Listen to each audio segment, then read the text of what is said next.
Okay, so we're waiting on people to actually join in. A lot of people in the robot waiting room. Oh, there we go. Hey, Lord and Pole. What's up, Prime? Hey.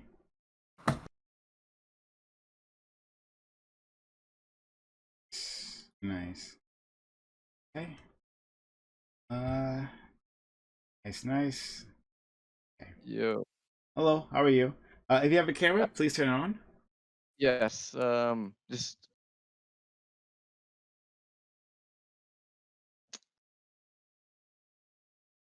Okay. Great. just give you a heads up. Have people like in the background.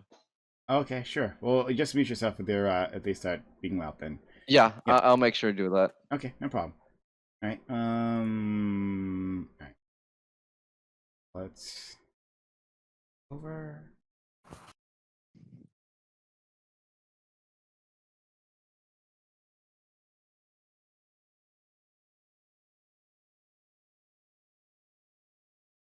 All right, Okay. here we are. Panel. So because I'm asking me, who's the panel to start? Okay. Thanks a lot for being here. Mitch, we can hear you typing. Thanks a lot. Oh, my bad. Yeah, no problem. Thanks a lot for being here. Thank you, Lord and Pole. Nice to see you once again, buddy. How are you? Looking sharp? I'm good. It's been a little while. Thank you. Yeah, I finally got my haircut after like 3 months. Yeah. Feeling lighter. Hold on, let me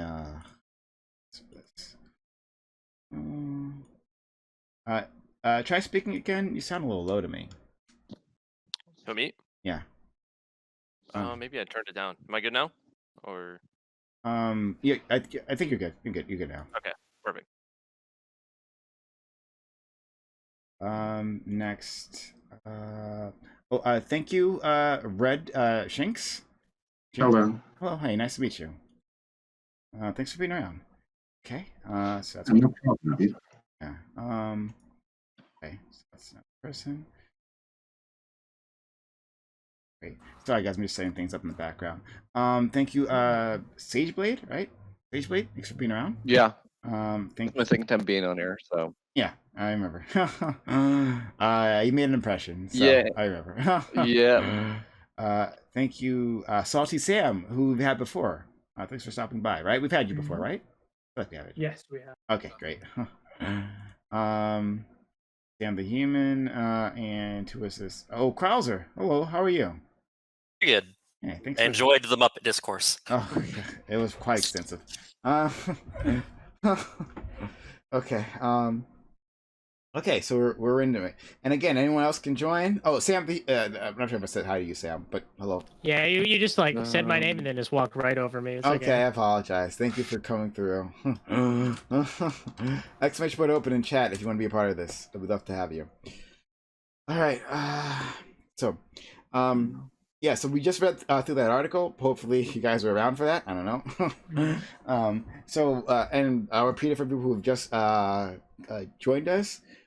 Is that Baltimore has decided to the state attorney and the state attorney there has decided to stop prosecuting low-level offenses, including drug crimes and prostitution and some other random stuff like low-level crimes. They're not going to prosecute those, and the police should not theoretically arrest you for them. So we're discussing whether this is a good thing, like looking at like the broken windows policy, whether this will last is another thing, which is very important. So I just really want to get everyone's opinion on that.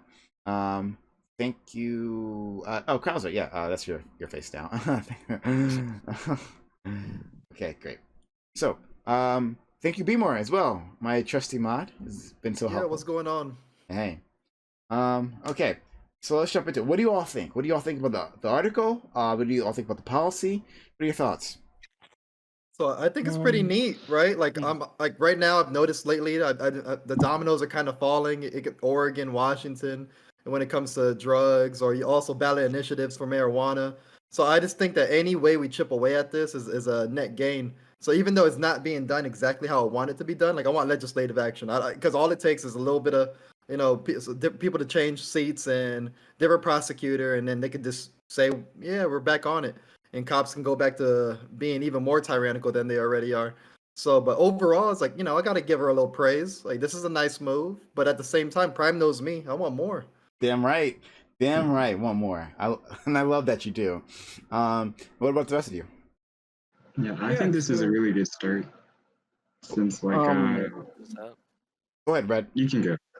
No, we'll go Red No, I and was then just saying yeah. that this is a really good start for getting rid of the broken windows, like policing. I think is something that we could sort of like push out and try to like start, instead of over policing these communities that have a lot of disorder. You could instead start to see like social programs move in these areas and like see where that goes, because I think this is a step in like that direction. Next.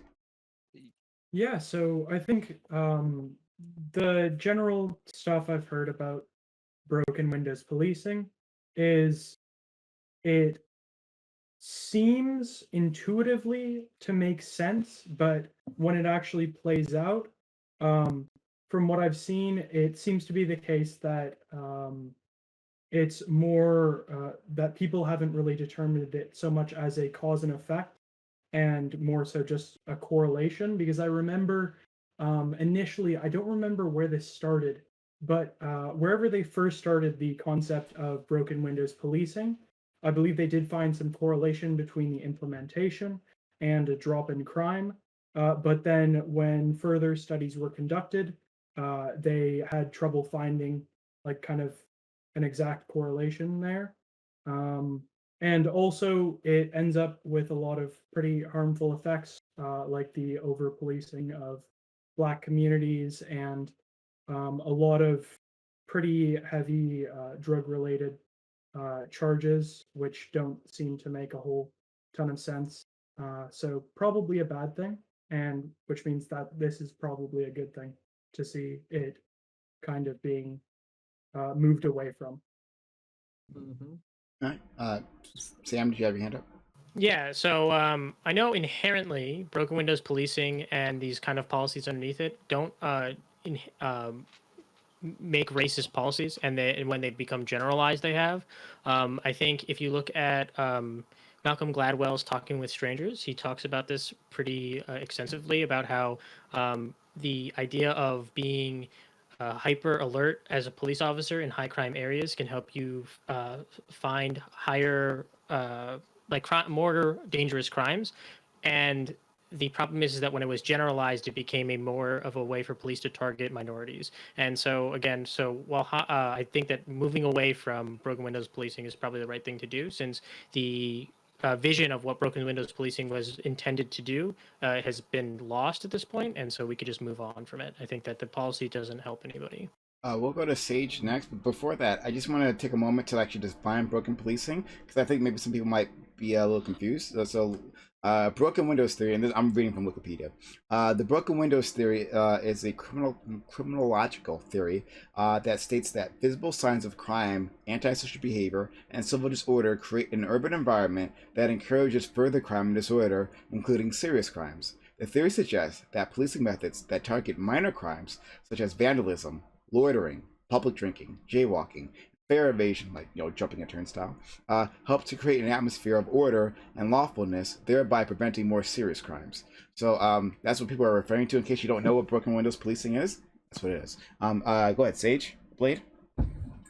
Okay, so based on that statement and me understanding, since you give that clarification of like broken windows, this theory, I would say that I'm not too keen on the police on policing the most minorest things. I feel like their time is being like wasted on those types of things, where they can focus on more precise, like more important issues. It seems to me. So that's generally my stance at the moment. But it'll change more information, more we talk about this. So Loitering. So yeah, when you were reading the article, like you picked out this sentence, like officers and prosecutors will focus on violent crime and drug trafficking, and you made this metaphor about like hammers and nails. And just to continue on that, like we have a handful of hammers, like we have so many, and those are the police. We have a ton of nails. Like you can basically find as many nails as you want. we can only hit so many of those nails with the hammers.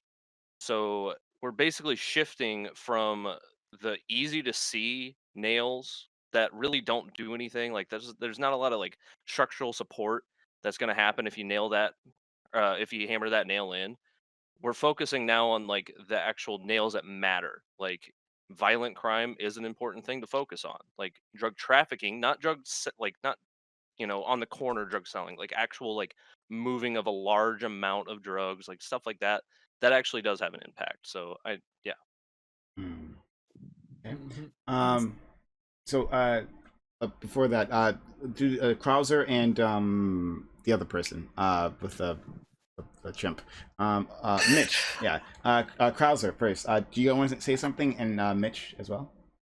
Yeah, I don't have that much to add differently. Like I'm pretty in favor of the ending of it. I think that we're only a couple years away from it being viewed basically how most people these days view stop and frisk, and that it was just like whether or not it was once upon a time intended to not be racist, it very quickly just became racist in its implementation, and so the ending of it can only be a net good. Yeah. Thank you. Mitch, do you have anything to add? Yeah, are you able to hear me all right? Do I sound good? Yeah, you do. All right, awesome. Yeah, I sort of lean towards what everyone else is saying here. I think like a lot of these smaller crimes are things that you obviously like don't necessarily want in your community, but I think that it's better for police to focus on like the larger issues. I think that's more important. And if like broken windows policing hasn't been shown to reduce like the larger forms of crime, which I don't think it generally has, I don't know if it's a great way to target it. Yeah. So I probably agree with most people there. You're gonna say something, Beemar? Yeah, no, of course, I have to naturally stay a little skeptical because, like, that same exact sentence that Lorden highlighted, right? Like, the sentence before that, when the is she attorney general? Let me get her job. State attorney. Yeah, the state attorney, she says how the police department's gonna work hand in hand with the prosecutor, and they're gonna focus on more violent crime. Look, her policy is pretty much just what she's going to do. Like, whatever the cops do, that's on them. If the law is on the books, they're more than happy to throw you in jail for a couple of days, have you fingerprinted, get that little picture and out there, and then have you there long enough for the attorney to say, yeah, I'm not taking this case, so now you're free. So it doesn't get rid of the confrontation piece. Like, that's what I want to reduce. I want to reduce the confrontation of this everyday people in law enforcement. So yeah, like, you know what, like, cool. Like, my intro was very positive, but then I also have to chime in with why I'm skeptical. Because, like, come Right. on, like, you're gonna work side by side with the police. Like, Well, we have to look I at know y'all what they do. can I know do. prosecutors do, but it's usually to fuck people over. Yeah, we just have to like examine what they can actually do in any sort of position. Like Yeah. I don't know the extent of what her position can actually do, but if that's the extent of it, we can't be punished. Like we can't look bad at her and like be like, oh, No, like you're absolutely. not Yeah. going all the way. Like, well, she can only do so much. Like there's Mhm. Oh, yeah, for sure. we have to pressure people on all fronts, not just here. Mm-hmm. Yeah, like I live in Austin, and we've actually been having some moderate successes, honestly, on a lot of these fronts in this city. We recently got some really great people elected to the two main attorney positions, and among other things, they've done a lot to stop. They've directed the police. They've said they're not going to bring to trial small marijuana laws, for instance. And this has led to, over the objections of a lot of the higher ups in the police ranks, cops don't do as many arrests because they know that they won't get it to a trial anyways, and so they view it as a waste of their own time. And we've also, but because we've had that, but then there's also been like there is a lot of issues with our current chief of police. Like we've been targeting that as our next move, and so like that's a lot how like Austin's been doing is we've had some areas where it's like great, we have some success. Now the next step. Mm-hmm. Now the next step. Like the immediate case in Austin is we're on a bit of a defensive back foot in terms of activism because we've managed to make sleeping out, having to sleep outdoors, not be illegal and not be an arrestable offense at the moment. But there's a prop coming up. So if anybody listening happens to live in Austin, vote no on Prop B, which would the only answer to homelessness it offers is putting them in jail, and that's not an answer. It's Oh shit. insane.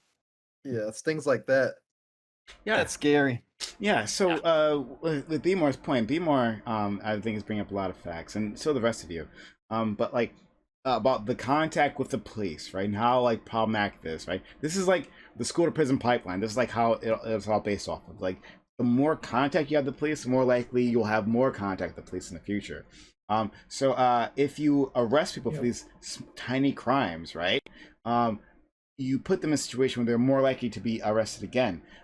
Like it could be something like arresting that person previously, even something oblique as arresting that person previously, made them lose their job, right? So now, like, if they had like maybe moving a small amount of drugs before, but it was just a side hustle, but you arrested them for it, and they lost their first job, right? Their main job. Well, now they got to focus on the drug game. Like that's the thing that can happen.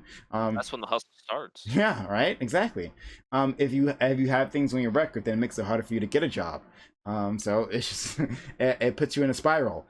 In terms of children, right? Like once they have contact with the police, right, then they can have an adversarial view of the police, and they may start thinking that they're criminals, right? Well, I got arrested, that means I must be a bad guy, and so maybe I'll do bad things, right? Maybe I'll start acting out, right? And then they'll get arrested again, right? So like that's why you want to limit the amount of contact with the police, because it can have wide-ranging effects.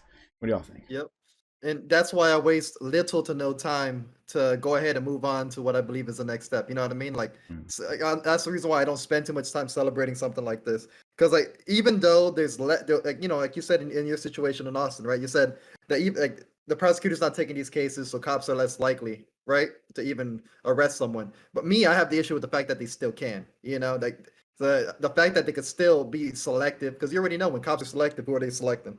You know, they're selecting black people. They're selecting the poor. So I wish there was more information on this. So I wish there was. Like, are they selectively choosing to arrest less white people? Like, you know, that's just how much of a skeptic I am when it comes to these things. That's why I need hard policy. But I like the fact that you brought up that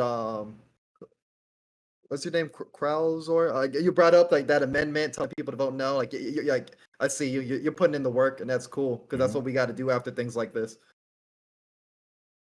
Yeah, I think something really interesting that I remember hearing on a previous panel. I don't remember when it was, but I know I believe it was this week, when at one point you guys were talking about the police, and someone was talking about it would probably be this was regarding the federalization of the police, and someone brought up having different divisions of the police, essentially.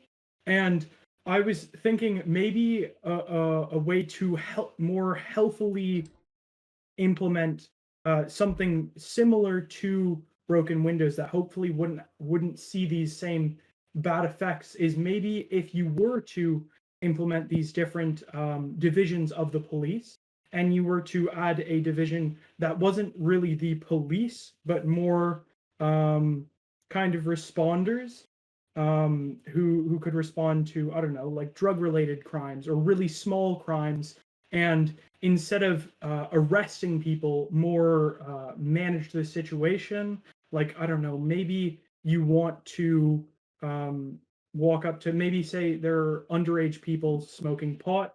Maybe you send someone over to just have a conversation with them and talk to them about the harms of this. Or maybe you could do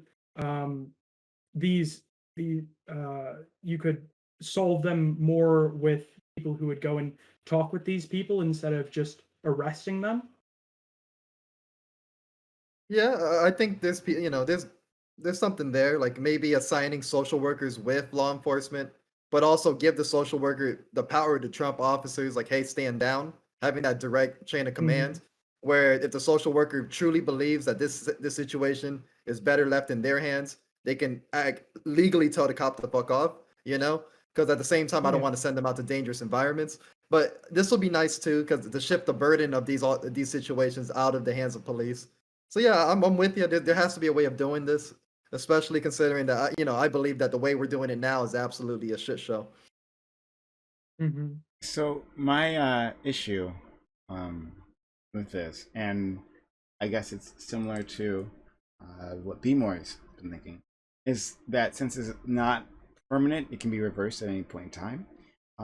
this isn't a legislative fix, right? Which is what we need. Like starting there, right? Like to make this something that would really be celebrating, like is the legislative fix, right? One thing, this it would mean this has more teeth to it, and on the other side of it, like it would imply that there's a shift happening in the states, right, with their understanding of how they should be doing policing. So that would be fantastic, right? Like if we actually got some legislation behind it. If politicians thought that for their own benefit, that this would be a good idea, right? Because another part of this is that it's much easier. All the incentives are in the other way, right? All the incentives are in the other way to prosecute more, right? Because people feel that like if there are people breaking the laws, then of course you should be arresting them. Right? Why would we let them off? These are criminals, right? So and once there's a spike, right? Because there will be a spike in Baltimore eventually, right? For whatever reason, there's going to be a spike, and then what will happen is they're going to blame this. Well, look what you did, right? Look what you did. So that's going to happen, and then on the other side of this, there's the fact that this isn't like something that's happened across the board. So for other cities where they've done similar policies, right, during the COVID era, we haven't seen similar decrease, and so that tells me that I'm not actually sure. This is the thing I don't want to admit. I'm not actually sure that stopping this broken windows policy has actually has actually caused this decrease. I'm not sure that's the thing. I think there are lots of factors that gone into this, and especially the fact that we had COVID and this massive economic downturn, right? That seems like would be the thing that would cause the spike in other cities, right? And maybe just in Baltimore, which had been so high already, like just so violent and so full of crime already, that it like they had already peaked. I don't know. I'm coming out. I'm pulling this out of my ass. Yeah, I'm pulling it out of my ass. But like, who knows? I think. Yeah, I'm not sure. Is it like, do you have any data on that, or is that kind of just conjecture? Because I could see Completely it going conjecture. pretty much. I could see it going the opposite way without policies in place to reduce it. Because with the we can see through the stimulus that's been given, which hasn't been enough from Congress, that like people are hurting during this pandemic, and we know that poverty leads to crime. So like I could see it going the exact opposite direction without policies to combat it.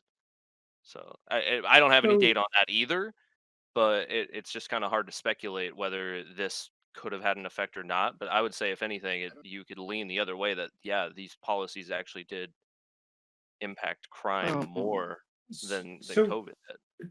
yeah, my just a question in this small. situation. Oh. My question to this is like, which communities are being affected by this policy specifically? Is it like the Black community, the Hispanic community, or like any like ethnicity community is being affected by this, or is it just a more broader? It's citywide. Yeah, I would Okay, understand okay. all So I want to make that everybody. clear. Yeah, so just a small thing to touch on what Lord and Paul was saying is, to my knowledge, COVID, even though, yeah, there's an increase in poverty, and generally poverty leads to an increase in crime, my understanding is that at the moment, at the very least, COVID has had a negative effect on crime, in the sense that it has COVID has driven crime lower because of things like lockdowns and all that. And also to touch on what Prime was saying earlier, in that people will attribute any increase in crime to this change in the future, or that's entirely possible.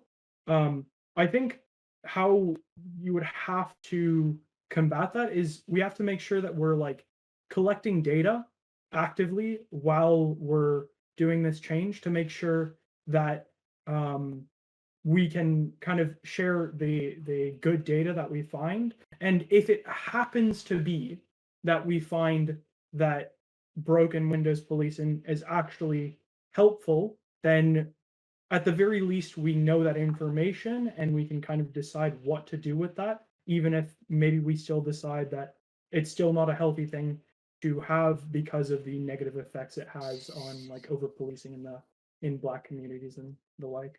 I think when it comes to broken window policing, the data's in. Like, I think the biggest issue is the fact that we're dealing with individuals Yeah. denying it.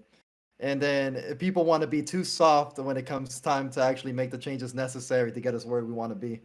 But yeah, I will agree with you that we need better data collection when it comes to how things head with these new changes. But I think the conclusion of broken window policing is like, we got that. We know what it leads to. Yeah. Definitely. Mitch, did you want to add something? Yeah, so one thing I wanted to say is that it's entirely possible that with these kinds of changes too, because you didn't you say that the crime rate hasn't significantly changed, or it doesn't seem like it's been, or you don't want to admit it yet, but like that's sort of what you saw from the data. Sorry, what exactly did I admit? Not admit, but didn't you say that it doesn't seem like this has had like a positive effect on like lowering crime, or it doesn't look like that yet? Okay, yeah. So I don't think we can draw a conclusion that this was the thing that lowered crime, right? Like I don't think we can actually do that. I think the world is complex. I think crime is complex. Yeah, I'd agree. Yeah, but I think But like with Beemore saying, like that doesn't mean that the data on this broken window style policing isn't in already. That we can't already understand that this style of policing increases people's contact with the Justice Department, right? With Justice Department. I'm sorry, with policing, right? With the criminal justice system, and it has a negative effects on their lives that can continue on like throughout their lifetimes. Like this is a thing that has. That is a net negative to society. Yeah. Like, so I think that's a separate thing from whether crime has gone down within the last 12 months. Well, exactly. That's what I was going to say, is it seems like with this sort of policy, like the way in which it would lower crime would take more time to actually like, for us to fully see the effects of it, right? So I'd say that as time goes on, we'll probably see, as long as we keep this, as long as it is a semi like permanent thing, I think that over time we'll see crime go down if it's effective, which I think that generally it should be. Thank you, Eagle Eye, for coming through. Your face is completely washed out. And thank you. Sorry. No, it's fine. It's no big deal. And thank you, Dooby, for coming through. Dooby, what did you do? What I do? Well, you put your number, put a number on Paul's Discord server, for people to call you. Yeah. Yeah, it's really funny. Oh, wait, you're Dooby? The Yeah, I'm Dooby. Okay, so I heard about you with the whole last debate with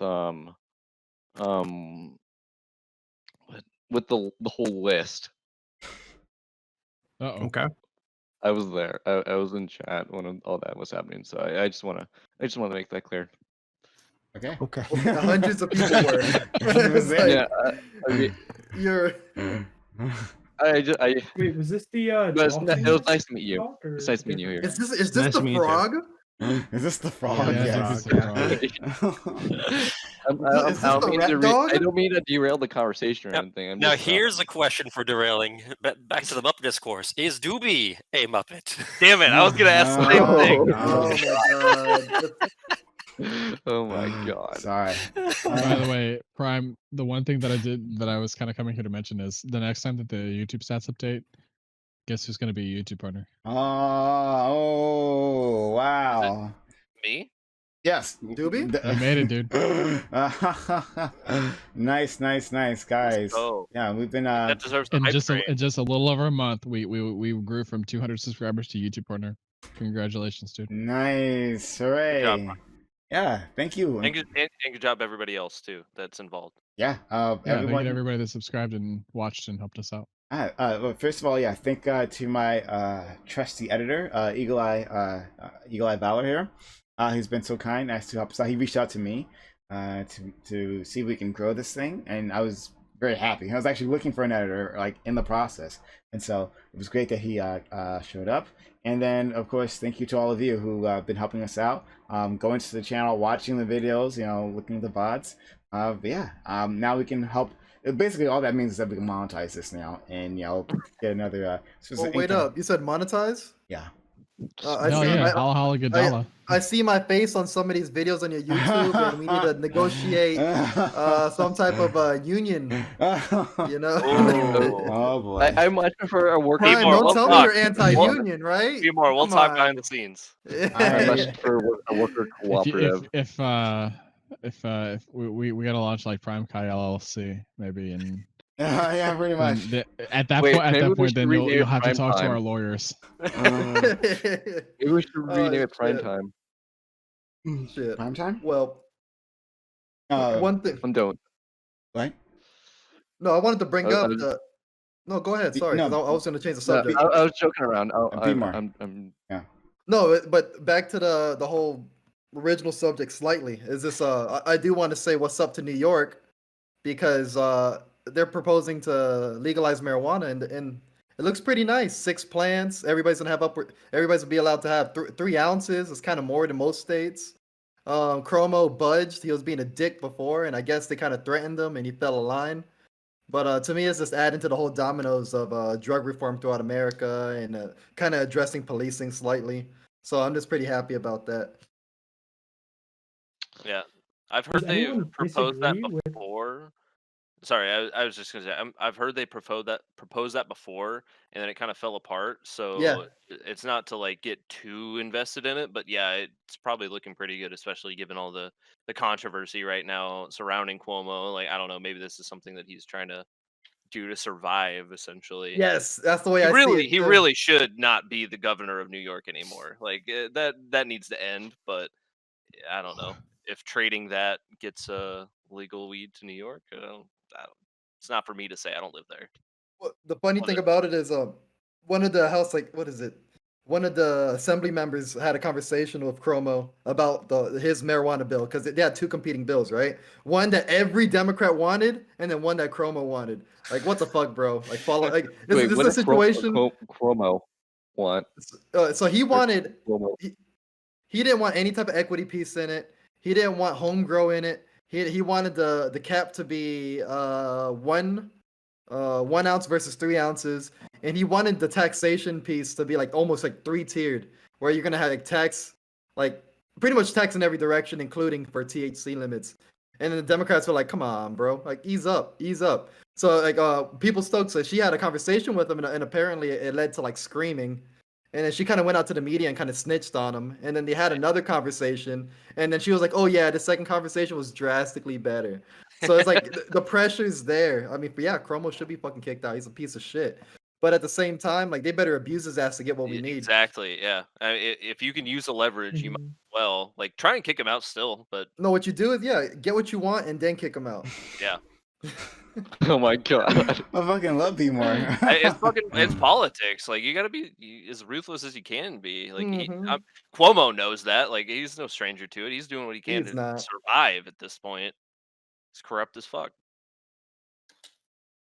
Yeah. I was what? curious. Does anyone on this panel disagree with the further legalization of marijuana? Hell yeah, I'm fucking against that. It makes what? Yeah. Oh my god. It's Oh, like, no, totally. no, I love it. No, I think it's actually quite amazing, and it's fucking long time coming. Yeah. And I'm in a recreational state, and I'm just gonna let y'all know, like it's not burning over here. Like, everything's fine. Like, downtown is beautiful. Dude. You know, like Mass is great. yeah, The you know, it's like- governor. Mm-hmm. The governor of my state, Nebraska, like literally is like, children will die if we legalize marijuana, and I'm like, everybody's dunking on this dude. Like, my friends, like their most conservative parents are like shitting on this dude. It's crazy how anti-marijuana the like establishment Republicans are of this state. Lord, but what about the kids though? Like, you're completely not thinking about the kids right now. I Fuck guess not. So you don't care about the what's, kids? Like, is that the point? I already know. Wait, hold on. So what are the arguments? What are the arguments for legalizing marijuana? Boy. Aside from the Tax monetary thing. purposes? Aside from that. It's I mean, fun. there's a lot of essentially- liberty is one, I fun. suppose. Yeah. Liberty. Seriously. Why not? You say think- why should we? Why shouldn't we, dude? Why the fuck So, not?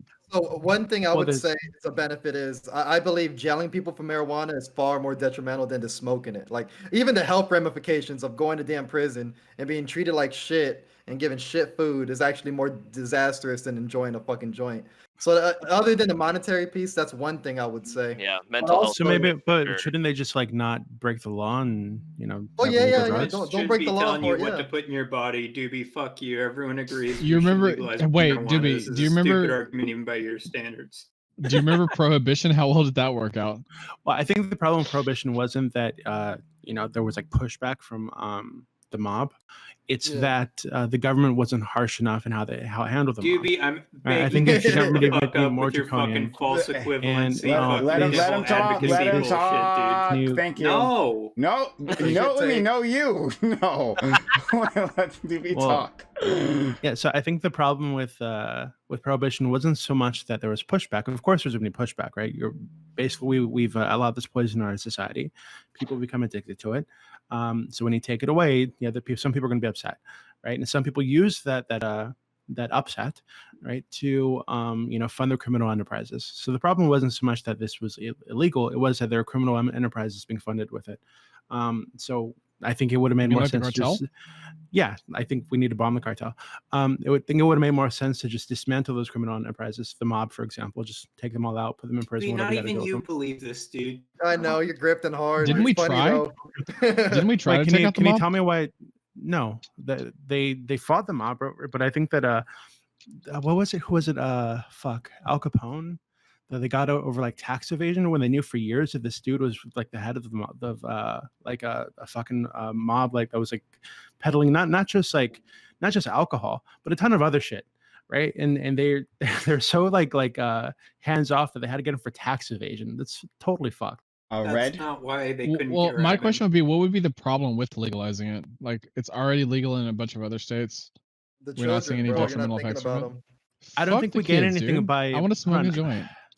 Well, I know that you'd like your vices, right? But I don't think we gain anything as a society by allowing more poison into our culture. Like, it just seems we get taxes. Well, I don't like the characterization of it being a poison. But a country is more than it is poison. Negatively A country is more than.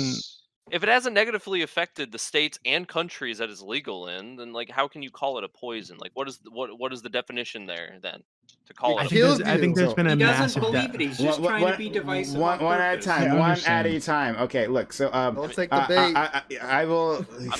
Yeah, Dooby can answer that question. Then I want to go to Red, who has her hand up, and also Crowl, and then Salty Sam.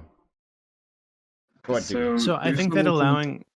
Dooby first, then Dooby first, and then Red, please. Okay, yeah. So I think that so first off, a country is more than its economy, right? So yeah, there are economic benefits. I agree with that. I think anybody reasonable would agree with that. But I think we're more than the economy, right? I think that there are massive like detrimental impacts to our culture that we've seen since not just since legalization, but prior to that. When this was being normalized in music and movies and the media, it was like totally fine. It was like considered like not a bad thing for some rock star rapper to just be smoking drugs in the back of the fucking tour bus, right? I think that this has had massive like detrimental impacts to our society. Like right? what? So I don't seriously qualify this a lot. somehow. Okay, yeah, so let's hold hear on. it. It's a lot. What does that mean, though? What does a lot mean? I can. Yeah, I know. Some of the most culturally Oh my glorified moments of our like recent history are the Let most him finish. Everyone shut up. Thank you. Great. We can really only respond to one thing. So DB can go, and then then the next person to talk, I want to be Red. Okay. So I think that this, along with like, and this isn't like the only thing, right? I think that if we were to like take it as a package, it makes more sense. But there are like vices that we allow in our society, like alcohol, marijuana, fucking strip clubs, these sorts of things that I think like if we look at how our culture's developed, if we were to look back like, I don't know, 70 years or some shit, we've made massive advancements in some areas, right? Where we are less racist, obviously, as a society. We're more open to LGBTQ values and all these things. But in other parts of our society, we've massively, like, I think, fallen back, right? People are much more promiscuous. We know that there are bad things that come with that. And I think that the drug use, alcohol use. That newly introduced drug, alcohol. Please. No, but this is like it's like we've got a poison, right? And you're introducing a second poison. It doesn't make why do that, right? Because it makes So money. so what's the We've had detriment? these of- fucking no, vices no, for no, no, no, thousands no, of years, no, no. dipshit. Stop. Everyone, stop. Seriously, Red is next. Dooby, finish your point. No, that's it. I see this as a vice, right? I understand there are economic values. I understand that people like to pump poison into their systems because it makes them feel good for a while, but I don't think it's worth the cultural impacts that we're seeing due to it. Red. So what are the impacts? Red. Okay, so there's a couple things that I'd like to talk about. For starters, the idea of like a vice on like society as a whole. When it comes to things like drinking alcohol and like smoking weed, or, like going to strip clubs, we have to ask ourselves like, why do people do these things? And it usually has to do with like stress relieving. So for instance, like when you have like a working class, which is like a lot of people in this country, they work stressful jobs, like you saw in the during the Industrial Revolution, is when a lot of people started to drink more because in these factory jobs that they were working long hours in, they needed a stress reliever, and drinking was something that they found like a solace in. So Yeah. and then so you need these sort of stress relievers for people to like not kill themselves after working long shifts at work, right? Like, for instance, what? Well, I agree. I totally agree with you, right? Well, not totally. I have to agree with you. I think that this is like there's a line, the opiate of the masses. Religion is the opiate of the masses. I think this is like some of this like literally an opiate, right? Politicians and business owners will say, okay, well, hey, I know you're really upset about your shitty working conditions, about your shitty life, and about needing to get up at 5 a.m. every day just to feed your fucking kids. But here's some weed. Smoke it off. I think that's fucked, right? I think that they use this and other vices, right, to distract people, to take their minds off the real issues, the real things that we should be working on, and I think it's a bad thing. I think we should be focusing on the systemic problems that lead to people wanting to fucking kill themselves if they don't have a drug to get their mind off their life. True. Well, Why not just let the people that want to smoke weed though? Like we can focus on that, but still. Okay. I'm sorry. What's that? Right. I was saying, why can't we do both? Like, why can't we just let the adults that want to smoke weed, and try to focus on the systemic problems that lead to people killing themselves, like you were saying? Why can't we do both? But why do we need to? Like, if you're okay with weed, Why do you need to limit the freedom of also, people, though? I think that it's okay to limit people's freedom sometimes, and I think you'd agree with that. I don't think anybody here would be like totally for But why this autonomy. one? Well, what are the detriments? What are the detriments? Hold on, let him that, finish. Just let him I mean, finish. he never answered the first question though. Why are what detriments are so damn great that it's worth jailing people for it? Like, what are the negative factors of marijuana? It's so heinous, so absurdly negative for society that keeping it illegal it would be the net gain. Okay, so do you think I'll just give you a really simple one for you. Alright. So do you think that people are more or less safe when they're driving under the influence of marijuana? No. No, they're less safe, right? Yeah. Okay. So do you think that allowing people to legally purchase and have marijuana on them throughout their days can lead to more or less people driving under the influence? More. Okay. More. Well, that's one. So what do we gain for that? I just don't think more people Well, I still- think that again, hold on. I think that if those you make it dangers- illegal, I think if you continue to make it illegal, you're going to end up targeting disproportionately a group of people that may not necessarily be causing those types of problems that you're talking about. Still. Wait, so I think that's stupid. So I think that there might be like a negative consequence where because it's what Red said is true, right? A lot of people turn to drugs, turn to alcohol, turn to like marijuana because their lives suck. their lives are shit. Right? They're dealing with shitty jobs, shitty neighborhoods. The police are pressing them, all this kind of shit. So they turn to this as a distraction. So if you come down really hard on the use of this drug, the selling of this drug, you're gonna end up affecting those people most. That's true, right? But I don't think that's good enough not to. I don't think that that being the case is a good reason not to come down on this poison, right? I think we should. I think rather than worrying about that, we should instead fix their socioeconomic conditions, so we don't end up coming down harder on them because they're not needing to turn to this drug because their lives suck. Why can't we do that while There's- still like? Do those things necessarily need to So- be like exclusive? Like, why can't we work on both at the same time? Like, we can still keep weed legal while working on the things, the socioeconomic stuff. But why do we need it? Like Well, what? like- So and so like Hey, Why do for we me, need it- it? like a- Because it's fun. Like, why do we need No. anything, So, right? so, Like, what do we need it's- television? What do we need? So we got it. I don't think we actually let Red finish. So Red, and then Krauser, then yeah. I got Oh, those. sorry. Yeah. And we're both, Okay, you're on so that when list it as well. comes to like let's look at like a drug like cigarettes, right, with tobacco and everything, and why even though we haven't like illegalized cigarettes, the rate at which people have been like smoking cigarettes has gone down like drastically over the years, and that's because of public discourse over the drug and the fact that a lot of power that these like cigarette companies had was like kind of shut down by like public outcry and like awareness. So for like you said, like doing weed while driving, causing people to drive under the influence, if you like just allow people to spread awareness about not doing this thing, it's going to lower the rate of people do it without having to like jail someone because they had a shitty job, like a shitty day, and now they've like gotten pulled over and they were smoking, so now they're like in jail to like add on to their shitty day, which would I like if I had a shitty day and I like all of a sudden I'm going to jail now because I was smoking, leave my stress, I'd probably be like at a higher chance of like suicide, right? I'd be like pushed more towards that edge. And another thing about like you said earlier about prohibition and the gang organizations like the mafia that spread from these the illegalization of alcohol. So one thing that like when you allow the private sector to compete with these gang organizations such as the mafia, the private sector is always going to win, right? Because they're not like how do I explain this? They're open to like the public. Yeah, they're more open to the public. They resort more to like advertisement rather than the way that these organizations kind of bully people into getting their product.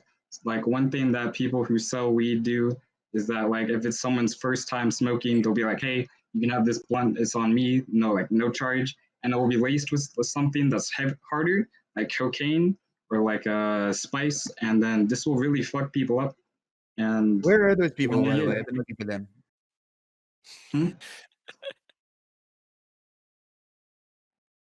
No, this is Here, something did you that say happens revolt? in these communities a Yeah, lot. no, he's right. He's right. No, it isn't, but okay. I mean, I don't know what your experience has been, but I mean, I've seen that happen to like a ton of my friends and shit. So I don't think that's like uncommon. This happens a lot in these communities. Yeah. Having lace blunts.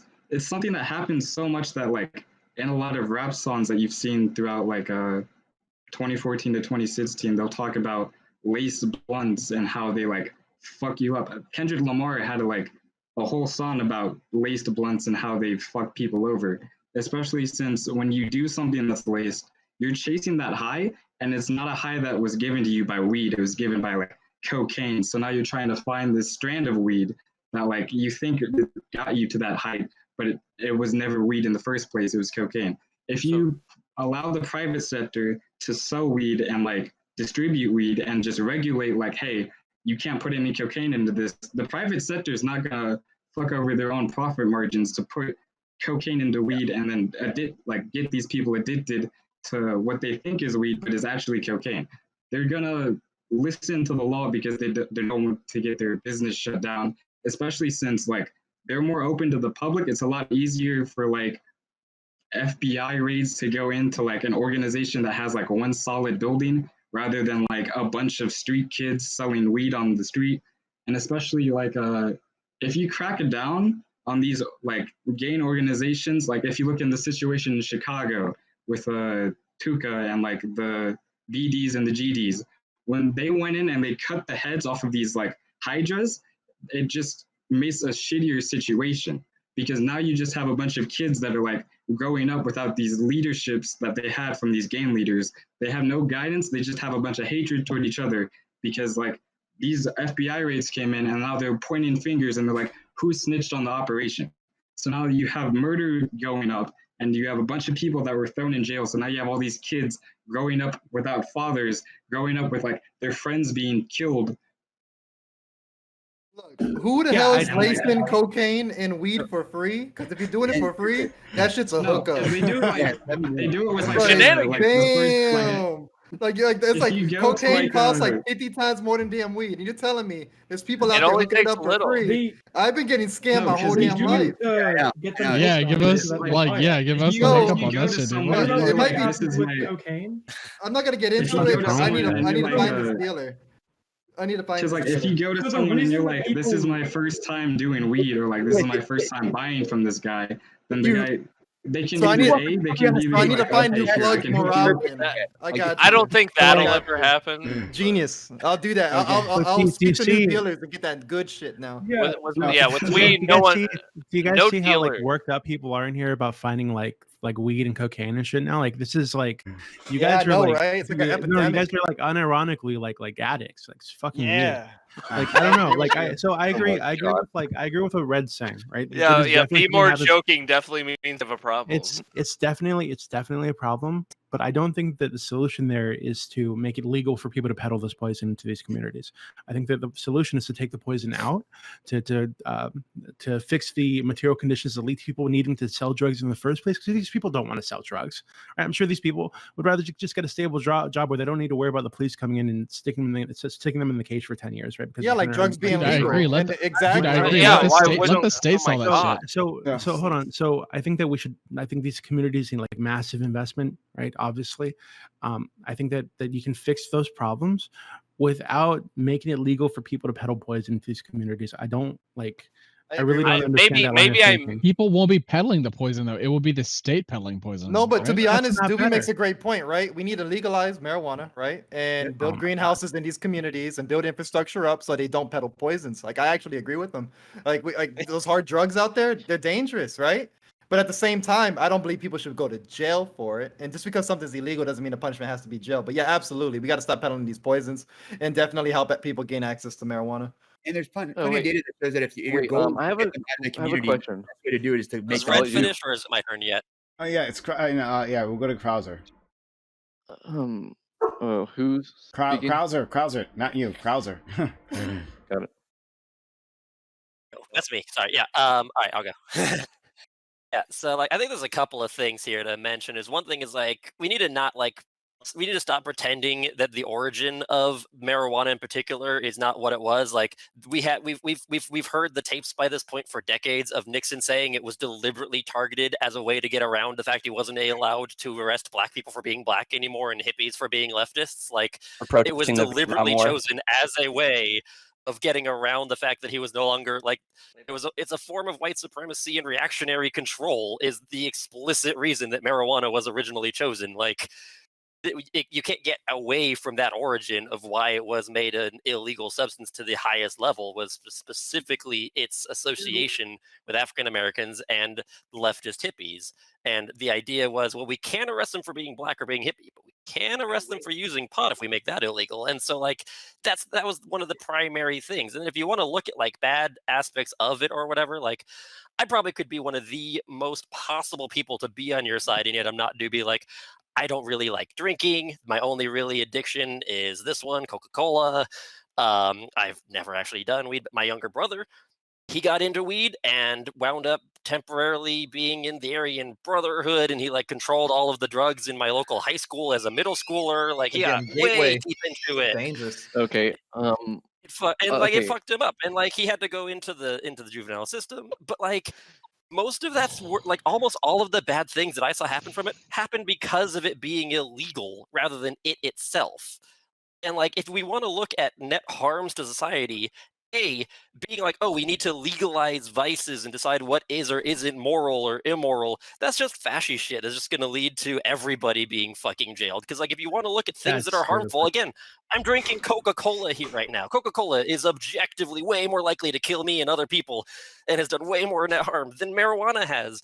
Are we going to arrest everybody drinking Coca-Colas right now? Is that your next step? Yeah, bets are underway. One at a time. at one time. I'm Dooby, go almost ahead. finished. I had one last Okay. point I wanted to make. All right, go ahead. And then, Sure. and on top, and beyond that, like you're talking about, oh, we need to like look out for the communities and things like making I got a marijuana quick illegal phone is call. what has destroyed these communities. Like on any reasonable measure of cause and effect, making marijuana illegal has had massively more net negatives than benefits. Like it's astronomically to which there's no reasonable reason to be in favor of continuing marijuana illegalization.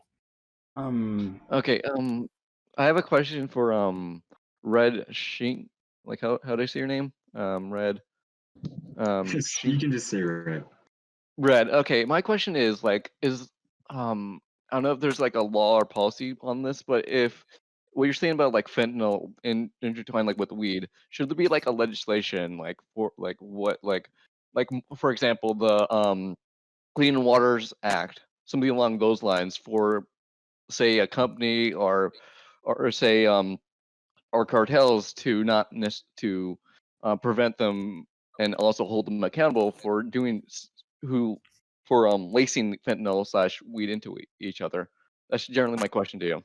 Oh yeah, you can put legislation in place to prevent like companies from doing that, but you can't control what a cartel does because they're not gonna abide by laws anyways. They're a cartel. Oh no. Okay. Okay. Let's. I know Big Martin doesn't like that argument. So we can go to Salty Sam, then Revolt, then Sam the Human. But Dooby stepped away from a call, so I want you guys to be aware of that. So. It don't matter. We can still talk shit about him. Yeah, Prime. What's Yeah, your take so- on this?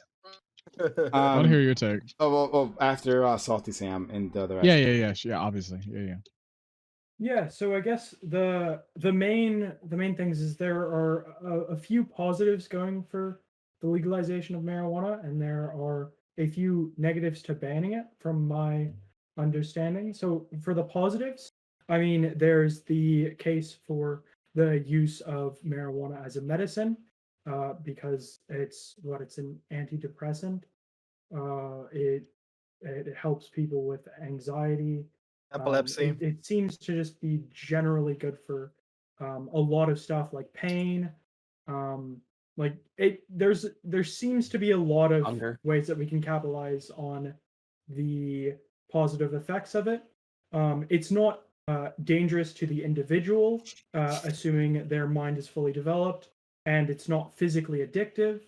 And the other thing is it might get people off of alcohol, because or at least mean that in the future less people become dependent on alcohol, because it essentially can act as an alternative for this stress releaser, and it is a significantly healthier alternative to alcohol, considering the fact that it doesn't have any physical it isn't physically detrimental to our knowledge. And for the reasons why it would seem to be bad to ban is because, first of all, to stay consistent, you'd have to ban alcohol, because alcohol is like essentially the same thing as weed, but it seems to be just generally worse. And I think obviously almost everyone would agree that you need some sort of argument to limit someone's freedom. And given the positives, I don't think it's anywhere close to safe to say that that it is an adequate argument to limit someone's freedom just to reduce driving under the influence, which shouldn't be happening anyways, and we have laws against that, and the case against its detriment to developing brains. So look, I'm back, by the way. Okay.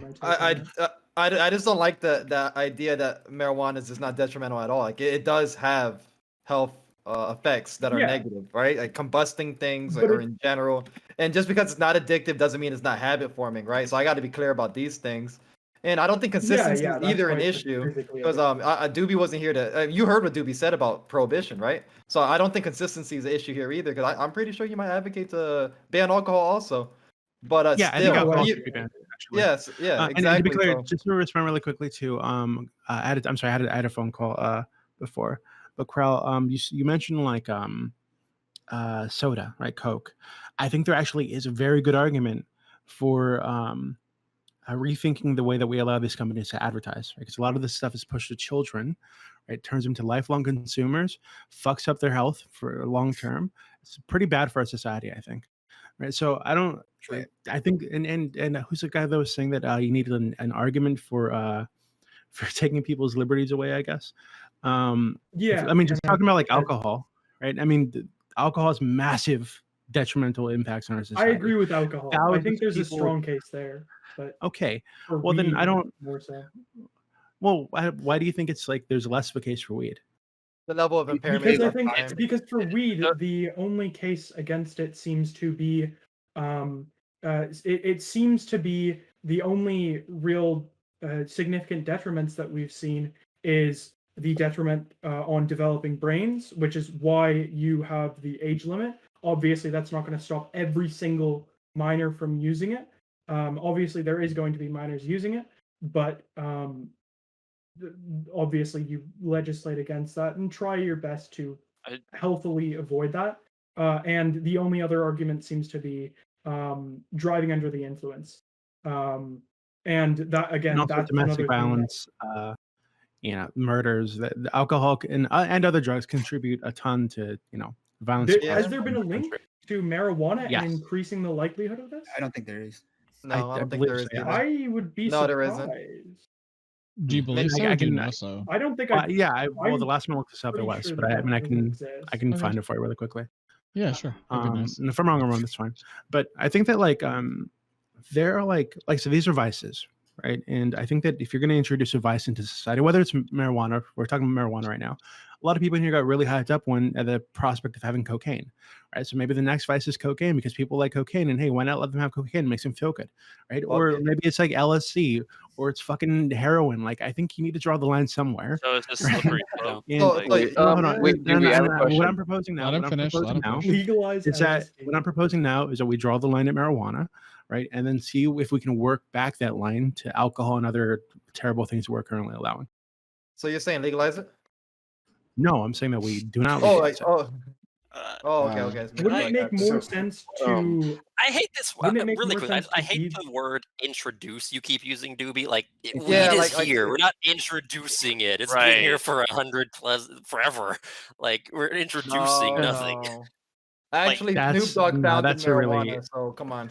Oh, So- no, that's a really shitty argument. I think. Down in marijuana. What? I didn't Right. understand any of that. So, let's go like to Revolt, Sam the Human, and Wordy.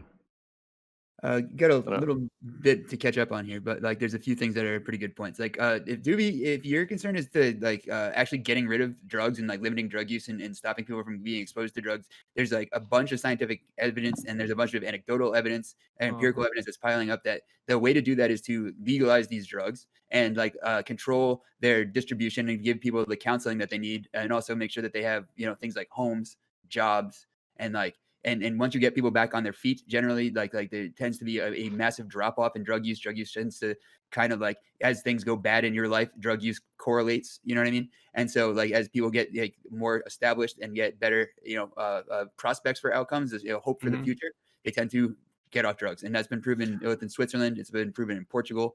We got an experimental program going on in Oregon right now. So we'll have good data from the United States coming up soon. But why allow it at all? Because if you want to get the people off of the drugs, they're going to exist no matter what. There's no amount of prohibition. That's not true. Yeah, I don't think that's they true. already stopped. Well, It is the true. medical It's side, been around for super good hundreds of side years. for Wyatt. Well, No, no, we I think the problem with the drug war in the U.S. is that we haven't been harsh enough, right? What? Haven't arrested enough? More minorities in jail. Oh my god! Don't make this about minorities, right? It's nothing. I don't. Yeah, I'm not gonna do It's talk all about about minorities, dude. No, it's not. Calm down.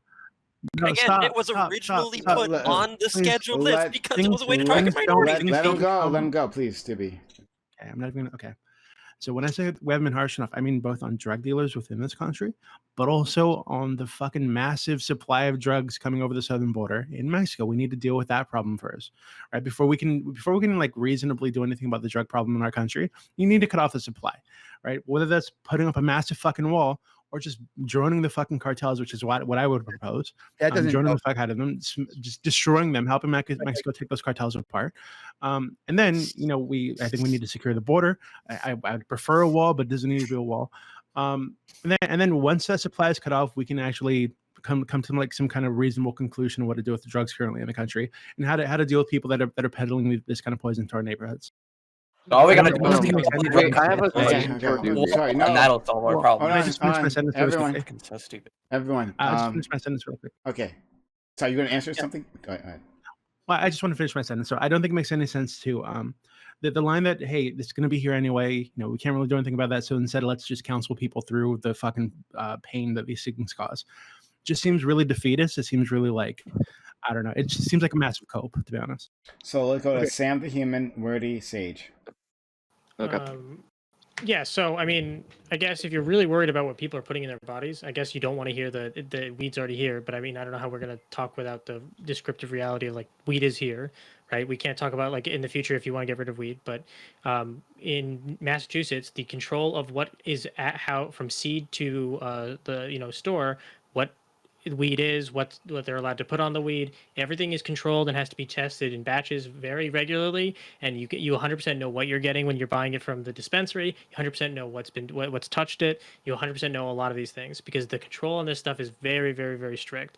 And a lot of people are saying that the strict controls actually make it so that the private markets can't even compete with the illegal markets because the illegal markets don't have these restrictions. They don't have the tax rates, but you are 100% being able to control what is going into your body a lot more, and you know exactly what the product is. Instead of when you buy from a drug dealer, you don't know if it's laced, or you don't know what kind of pesticides they use, because people will put any pesticides on they want when it's illegal, because they're not. What are you going to do? Go cry to the cops that you bought weed from a drug dealer that had illegal pesticides on it? They're not going to care about the drug dealer. They might go after him, but they're not going to care that you just ingested illegal pesticides. Okay. Well, no, I think in that case it would make sense to just. I mean, first off, I don't think people should be going to drug dealers for anything, right? I think that that's a bad idea, and I think that if people are selling drugs that are totally clean, I think these people should still be facing like draconian fucking prison sentences. If you're gonna peddle poison to community, arresting everybody in the ghetto. Okay, don't make this a fucking. You're irritating me. Okay, so I don't think that what you're saying. Hey, these people are going to poison our communities anyway. We might as well just let them do it professionally in a business somewhere. That's fucked. Right? I'd rather take out the poison because I actually care about these fucking people more than I care about how good taking some fucking weed would make me feel. Okay, so I want to like. Rather than allowing these people to peddle this poison, whether they're in a business and they're paying a business license or they're doing it on some street corner, I just put them in fucking prison for 10 years of the first offense where they're dealing drugs. So fucking draconian sentences. Why do you think it's a poison? Why does it have to be a poison? 1 second, please. Sam the Human. So first, would you be in favor for like state mandated like dietary restrictions? So like, would you be in favor of the state having like giving a dietary specialist to every single person in the United States and saying that they control your diet 100% because they know what's best for your body and they can scientifically prove it? I think that not currently, and I wouldn't say 100%, but I think that if we were to move to something like universal, well, we're talking about these. why not? Wait. In the future, we can have science that 100% can create a diet for you that's perfect. Wait, right? hold on. I can answer the question. So I understand what you're saying. We don't even need to go that far, right? So I think that if we're going to get to like some kind of universal healthcare system, right, where everybody's paying into this pot and this pot's being used to pay out everybody's healthcare, I think that you're going to need to have some consequences for people that just do not give a fuck about their health, and them not giving a fuck about their health affects everybody else. Right? I think it makes sense to force these people to pay more. This already happens in the private industry. Right? If you're really unhealthy, you pay more for insurance, and I think that's fine. So let's go to Stop. Nope. Wordy, Sage, then Salty Sam. Okay. So Dooby, I have a real issue with your argument here is because you're making a moral prescriptive argument instead of using factual data. So the reality here is there is some indication that weed negatively affects developing brains, like up until 25. Like some data, I'm not fully versed on the data itself, but there is some indication of that, and that's fine.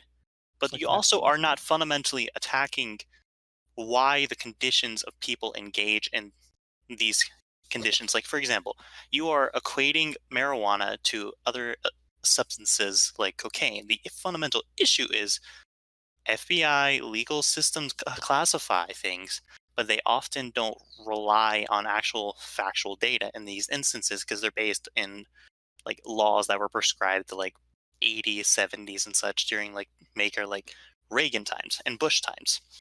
That's the problem I have in that instance. But there's also the issue is you're saying as if these people are having a moral failure instead of recognizing that people fundamentally are engaging in these due to economic and social factors. Like, for example, people of color have been deprived of like income and gaining wealth through like how like you and like me being a white person would gain wealth normally through the system. They have fundamentally been excluded from that, and because of that they have to resort to this because of they're unable to significantly generate the same amount of wealth. They are often in a greater level of poverty, and because of that, relying on these drug trades in order to generate their own wealth, regardless of the cartel itself. We're talking about Americans itself. Americans have to resort to this behavior because they don't have anything else. And there's also another issue here is we can fundamentally understand how we take people away from drugs, how prevent them from engaging in addictive behavior, is you address the economic and social conditions while also working on a rehabilitative measure. Just because a person does drugs or even sells drugs doesn't mean they can't be reformed. By saying they are deserving to be punished harshly instead of recognizing there are a series of conditions that put them into that area, you are fundamentally like ignoring an entire part of reality there. So I think you're misrepresenting my position, because I said earlier when Red brought this up, actually initially, that I don't think many of these people want to get into drug dealing, right? I think obviously there's socioeconomic conditions that are really shitty for them, that are leading them to take very risky, quote unquote, job opportunities, right? Because they need to pay rent, they need to feed their kids and shit, right? And I totally understand that, but I don't think that means that is any less of a moral failure when they make that decision. It's still a moral failure. Yeah, it's still, if you're in a bad spot, right, and the way that you get out of that bad spot is you poison your community, I think it's still a moral failure. Right? And saying that, oh, colored people, yeah, I'm a colored person. I grew up really poor in some of these communities. A lot of my family got into drug dealing, into gangs and shit, because they saw it as an easy way to make money. Right? I would still say that was a massive moral failure on their part. Right? And I think that we can address those moral failures, make it easier for people to avoid making those really shitty decisions. But that doesn't mean that we don't need to still punish the people that do make that decision. Right? And I don't think that I wouldn't be as harsh with people purchasing the drugs. Right? I'd be much harsher with people selling the drugs, because I do see this as a fundamental betrayal of their community, of their people, right? When I say their people, I just mean Americans, right? You are selling cocaine and marijuana, all this kind of shit into your community.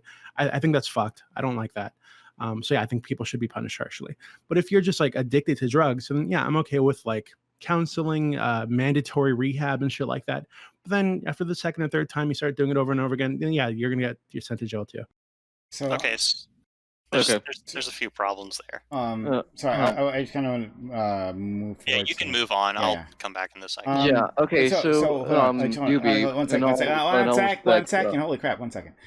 So we'll go down this list, right? Sage, Salty, Sammy, Goliath, Lord, and Pole, right? We might move on after this because we've done this debate a lot, and we don't need to do 2 hours of this.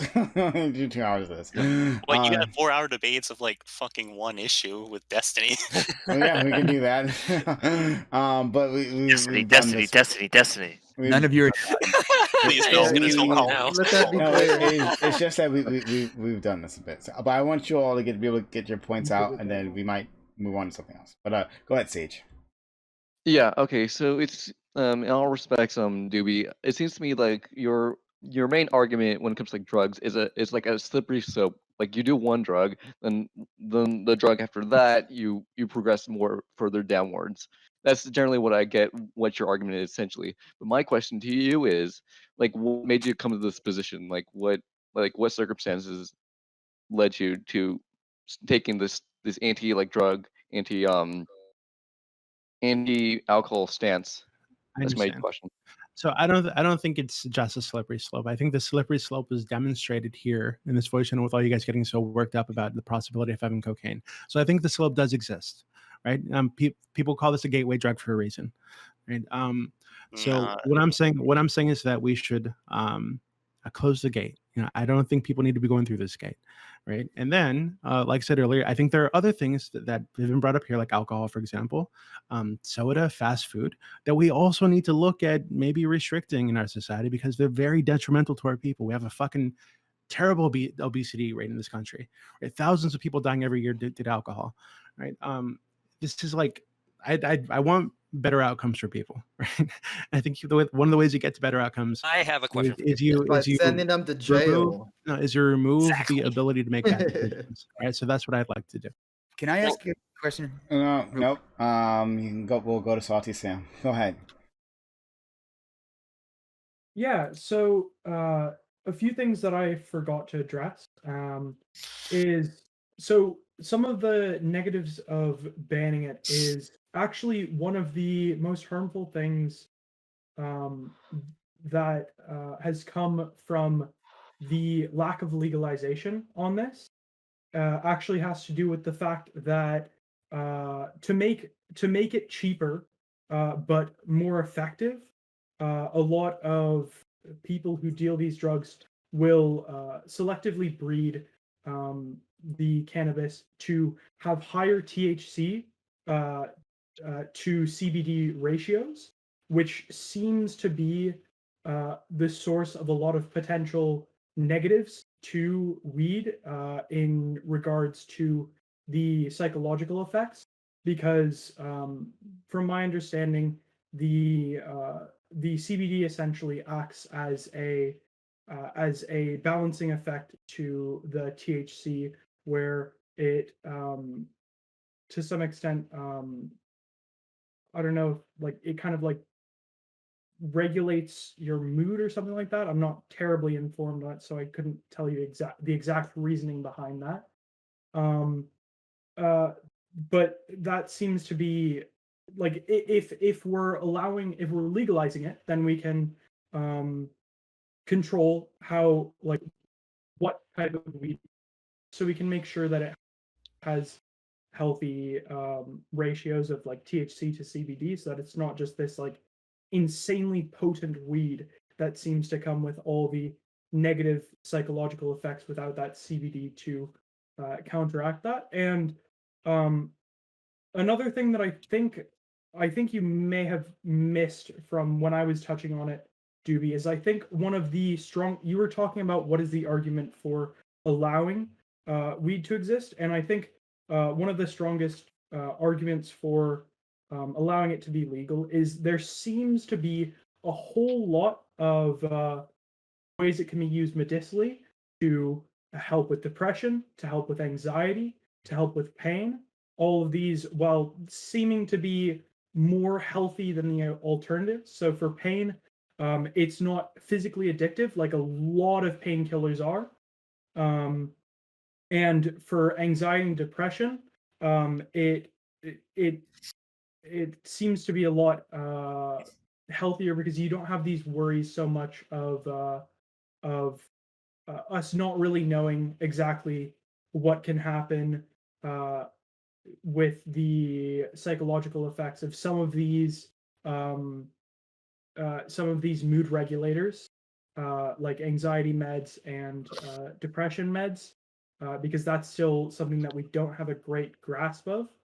And also, I still don't understand exactly what your reasoning for it being a vice or poison is, because again, it's not physically addictive, and it doesn't seem to come with a lot of the very obvious negatives that a lot of things that you would likely label as vices seem to have.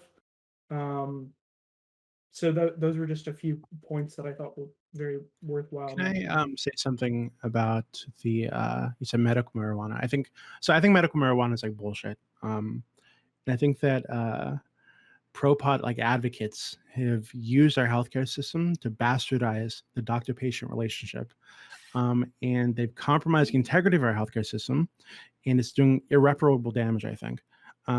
We've created like pot pill mill doctors, right? Doctors' offices that just throw out these fucking prescriptions to anybody that walks through the door that are indistinguishable from OxyContin pill mills with like a less dangerous substance.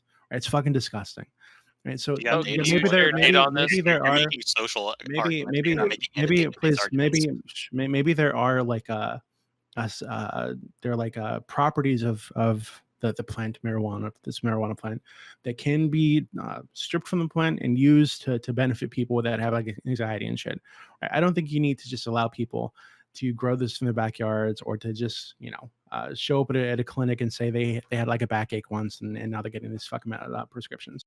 And there's plenty of evidence of that happening. I mean, it's literally a joke because it's so easy to get this shit. Can we see evidence? Like, Please, do you have any data? Don't worry, please Lord and finish Paul will get my- to you. I mean, you've made a lot of Well, claims if there. you're I'd just like to see a little bit of curious about evidence. the data, hold on. If you're actually curious about the data, there's this thing called Google that you can just use. Like, Oh, next, like, 2 fuck. seconds. Oh, it's just If you're gonna claim it, if you can share it to the audience, that'd be really cool. If we're not just talking. Thanks, great. Thank you, wonderful. Scientific data. Thanks. All right. Let's Wait, move on. Stop. No. Of Thanks. course, gonna No. save us all from Thanks. bad music. Let's go to Eagle Eye and then Lord and Paul. All right, so Dooby, I've got a couple of questions.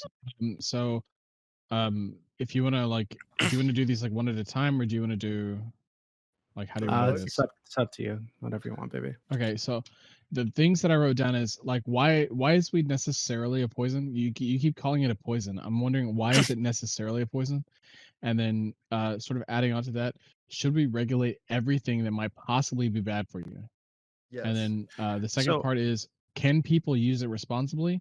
And if so, why limit the freedom of those that can use it responsibly? And then I've got another. Okay, so I think the reason I'm calling it a poison is because it has, the reason you guys take it, right? It has effects on your psyche, right? Like altered senses, altered sense of time, it'll impair your like body movement. You have hallucinations and shit, right? I think that like this is not something that is naturally occurring within the body, first off, and the use of this thing makes it harder to exist in the world, right?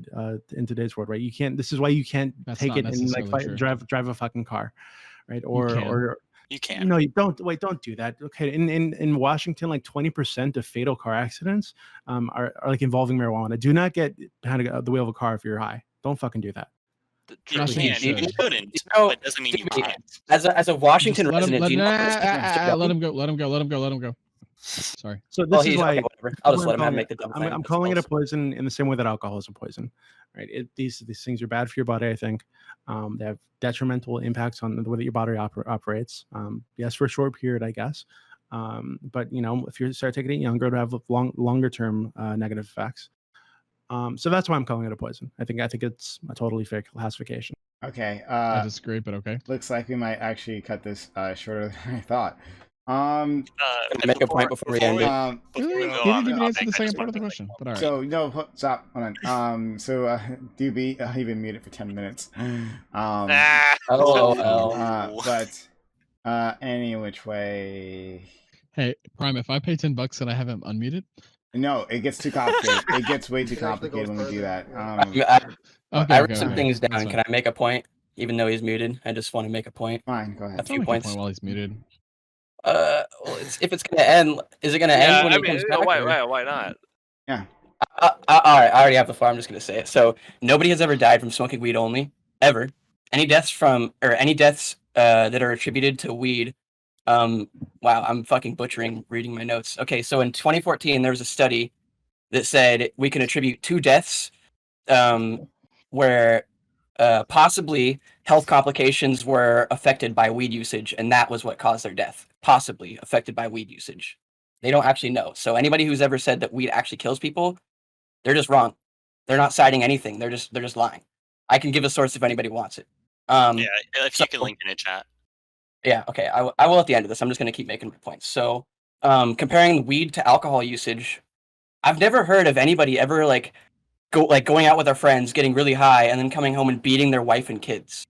That's never a thing that's happened. That's never happened with weed usage. Whereas, with alcohol, I'm sure everybody has their own harmful story of how alcohol usage has personally affected them. That's not with true. somebody that they know. Okay, well, maybe. whatever. There's people out there who beat their wife regardless of what drug they're on. Weed, cocaine, Okay, alcohol. There's people who literally beat their wife and they beat their wife. The point that I'm getting at is we understand that certain people, alcohol just straight up makes them violent. And certain people drink too much alcohol and become completely out of control of their own body. Whereas with weed, you're still in control of your own body. You never wake up, you're just like, what happened last night? I don't remember. Like that's not a thing with weed. That's a thing with alcohol. So just comparing it to alcohol, it's like it's just not comparable at all.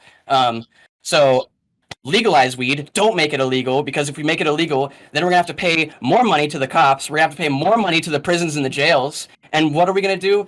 Like, we're gonna take away money that we could be taxing and we could be putting towards the fucking, like, the schools and all that shit, the communities who need it.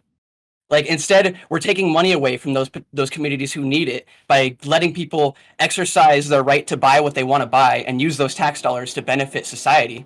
Instead, we're preventing people from doing that, and we're also wasting money by, like, spending money on cops and prisons to lock these people up indefinitely or whatever. It's just fucking dumb. Weed has medicinal effects: Alzheimer's, cancer, Crohn's disease, AIDS, epilepsy, glaucoma, a lot more. And then the last thing, Dooby said 20% of like driver deaths are from weed usage or whatever in Washington. I live in Washington State, and the way that we measure whether you're impaired on weed usage is we take a blood test, and if a minuscule amount comes up in your blood, then you're technically impaired by the blood test. And minuscule amount, you can percentage they calculated there. Okay, I'll find that later for you. Okay. But I just remember when that law was enacted because I live in Washington and I like weed. Like quit that shit, to be honest. Stupid. You don't It's want to be a statistic. okay, just the way they measure it, it's like you smoke like 4 days before, and then like you can still test positive and as impaired if you smoked like one time 4 days before. So it's just like 20% of deaths are from weed. Like, yeah, probably because we're just testing everybody, and then lo and behold, 20% of people happen to smoke weed. Okay. The end. Okay, Lord and Paul. I really didn't have anything other than to say if Dooby's not here, because I was gonna kind of go along that whole like poison line, like him referring to weed as a poison. Because where do you draw the line? Like, what is a poison? Like, are roller coasters a poison? Because like there's no benefit to that. Like, or water slides. Like, I pulled up an article of like a kid that died from riding a water slide. Is that a poison? Like, there's no societal benefit to those existing, yet they've killed more people than weed has. So like. Ooh, good point. Good point. It's just like, If it's why zero, is then yes. what? If they've killed one person, then yes. I mean, exactly. Like, so what? Well, there's what a difference really... between weed related deaths, like somebody smokes weed and then goes out and drives a car and then like gets into an accident or something, rather than people overdosing on weed. Sorry, go ahead. Sure, it's just that's the whole thing I was gonna go, but he's, I don't want to argue against somebody that's not there. Like, I wanted to actually ask him questions, but it's not. You wanted to move on anyway, so it's. I think this whole conversation's kind of. I think one point though, one quick point. Good news to everybody here who supports marijuana: it's going to be legalized. There's not enough doobies in this world, so he can grift all he wants and get us worked up. But just understand, weed is on its way. I'm talking about caravans of weed, truckloads. I'm telling you, we're gonna bust it in. It's gonna be wild. Okay, just wait. Give it 5 years. Listen, I live in Tennessee. Please pray for me. I'm praying for you, and guess what? I'm in a recreational state, and once it's legalized, I'm gonna drive that vehicle to your state, and I'm gonna hook you up. We should do a death pool on who's the last state to legalize it, because I bet mine's the last. I said once it's legalized, by the way. And also, I'm in a recreational state. Legalized nationwide. I'm like, okay, let's not admit to crimes on stream, please. Thank you. Not yet, later. The only crime is my face, okay? What's the trope though? We want a black trans security guard with machine guns guarding our fields of pot. Is that the? And no, I want them to protect our opium plants. Okay, like our poppies, protect them. So, I actually do have another topic, and it's kind of I just had like one quick thing just to frame Dooby to think about. That's it. Dooby, I just want you to think about this, okay? I just want you to think about where you're drawing your argumentation. From what you have described so far, you are basing a lot of it in a moralist argument.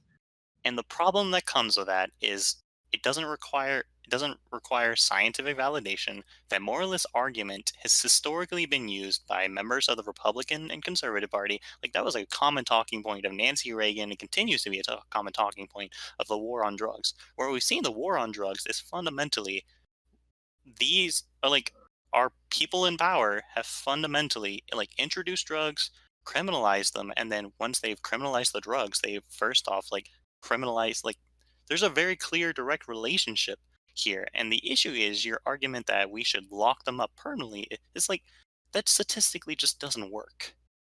And that's what I really want you to think about, okay? Because I understand, like, I don't like to do weed myself, you know, like I feel like I can have problems on my own personal life, but there are people who genuinely do weed. Yeah, weed either. Fuck that reefer. So like ultimately is just think about that. That's all I want you to do, really. Okay. Okay, can we move on? So, okay, so I have something else for us to talk about. But before that, Muppets. Don't tempt me. I'll make this whole fucking stream about Muppets. I will. I'll do it. You'll make it away. No, I'm all about the Muppet discourse. The Muppets? Oh my Bring god. me the Muppet discourse. I was kidding. I don't want to. Wait, isn't that the Cookie Monster? That is Cookie Monster. Cookie Monster's a motherfucking Muppet. But there's no reason we don't have to go into this, okay? I don't know. I kind of want to argue Muppets. I think we solved it. We solved it at the beginning of the stream. Okay. Our good friend Leah provided us with great information, and we settled it. It's done. I win. That's the most important part that you get from that. Is I win. I was right. I win. The great. Claims to be a socialist, authoritarian rulership on this panel. Against unionization. Listen, he rules this shit with an iron fist. Okay. Kim Jong Prime. Goddamn right. Stalinist. Wait. Maybe we should ask Dooby if Muppets should be allowed to smoke weed. Okay.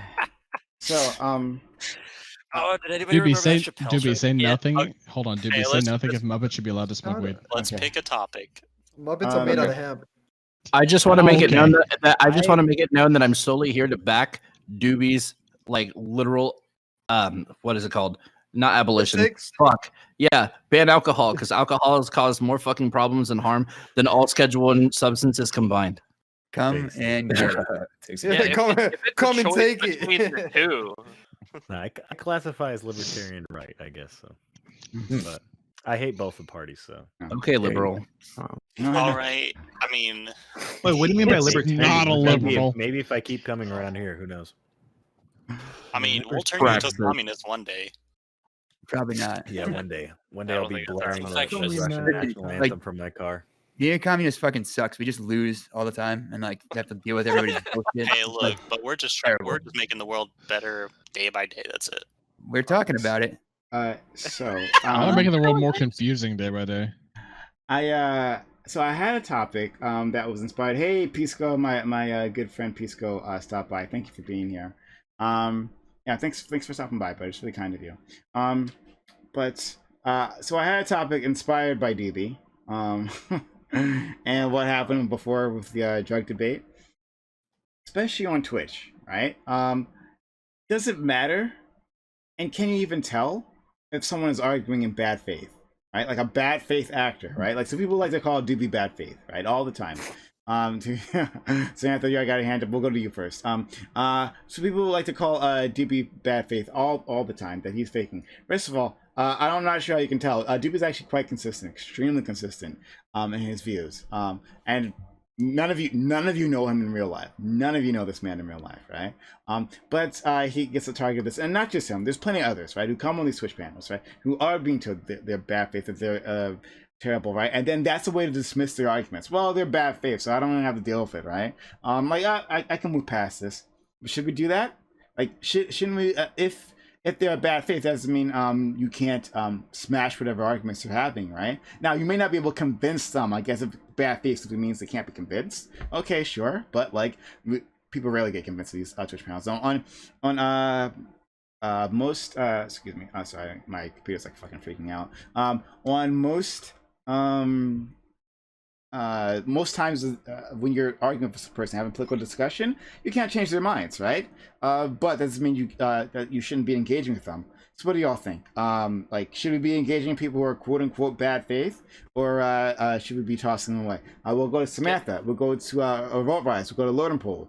Anyone else? American Nacho, Wordy, the Kid. All right, and Krauser. So sometimes it's obvious when people are arguing in bad faith. For example, I got called out for being bad faith today in an earlier panel that I was scheduled on, where I was in way over my head. And there was, sometimes it's for reasons. Sometimes people just like debating to debate, like in a debate club or wherever, where you're given a topic and you're given which stance you're supposed to argue for, because it's supposed to be flexing your debate skills, not like your personal fucking positions. Just like today, me, if anybody knows me, hi, vegan. Today, I got asked to go on a panel debating the morality of veganism and take an anti-vegan stance. Holy fuck, that is hard. So sometimes it is obvious, because obviously I'm not going to know the standpoints for things that I don't believe in. So I'm not going to have very good arguments. Now, there are some people that argue in bad faith just because the rhetoric surrounding their position is just that shit and like totally like fluid, not concrete at all. Say like a lot of like right-wing QAnon dumb shit fucking takes that have no substance behind them and can't be backed up. So they're arguing bad faith unintentionally, but there are some people that bad faith, and like regardless if it's unintentional or intentional, engaging with them is good, because you can either disprove the point and then prove that thing wrong for other people that may be watching or listening, or you can just make a fool out of people, such as what half the people that end up on these panels end up looking like and never come back, or people that engage with like Destiny or like engaging like Infrared or like other people, and it's an obvious like whack job, bye, out of here, and they get shut down. A Revolt. Do you have a source for that? Fuck you. Oh my God. Yeah, no, the bad faith argument thing. Like Schrodinger's genocide. Yeah, exactly. Yeah, we're working on it. This might turn into one. The internet allows you to be a liar and never face any consequences for that. So like, I think that we just have to like accept a certain token of like everybody's lying about everything into the discussion that we have, and you should be able to steelman your argument well enough, like and fortify your argument well enough that you can get past it. I don't think it should be an issue. Okay. Thanks for that. Let's go to Lorden, Nacho, the Kid, Wordy, Krauser. I think I didn't miss anyone. All right, go ahead, Lorden.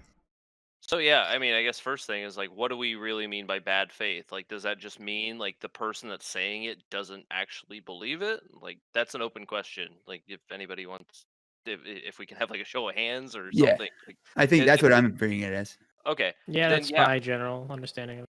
Yeah, I kind of assume so. And yeah, if that's the case, yeah, it doesn't really matter, because the biggest people on the internet that are saying opinions, and really not just the internet, like any sort of news organization, anybody that's saying their opinions, even in politics, like people that are like actually in power, like they don't believe everything that they say. So it doesn't really matter if they're engaging in bad faith. Like, we need to engage regardless.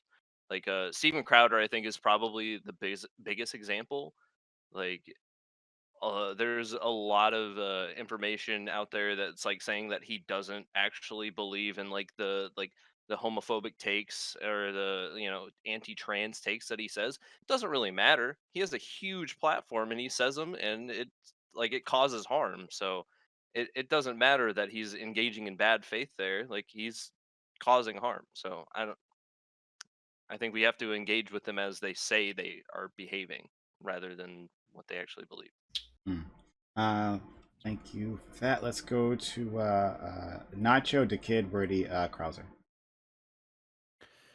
Yeah, so I mean, I just think it's much better to have these people, no matter how radical to one side or the other they are, be on. I mean, I don't know if about platforming necessarily, but having entertaining and having the conversation with them, I think is a net benefit for everybody, because like, I think as Samantha was speaking to this, like, you can expose them for all their bad takes, um, and you can do this in a generally positive way, to where they don't to where they don't take it a certain way either. So I think it's generally better to have these people on and to try to talk to them and try to reach them, than it is to just like push them off of platforms, etc. So I don't know. It's funny, because I was actually just listening to one of your panels with with Destiny, and I was listening to his take on like the ACAB thing, and that really strikes a chord with me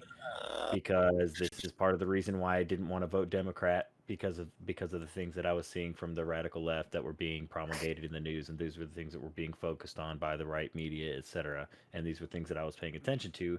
And he's absolutely right. Those were things that I was taking a note of, you know. Whereas if you were just saying police reform, sure, I'm all in for it. But once you cross the threshold and you're like all cops are bastards, then you kind of lose people like me who are even though I'm right, I would consider myself more moderate or center right. So, But do you think? But do you think those arguments are bad faith? Like ACAB is bad faith.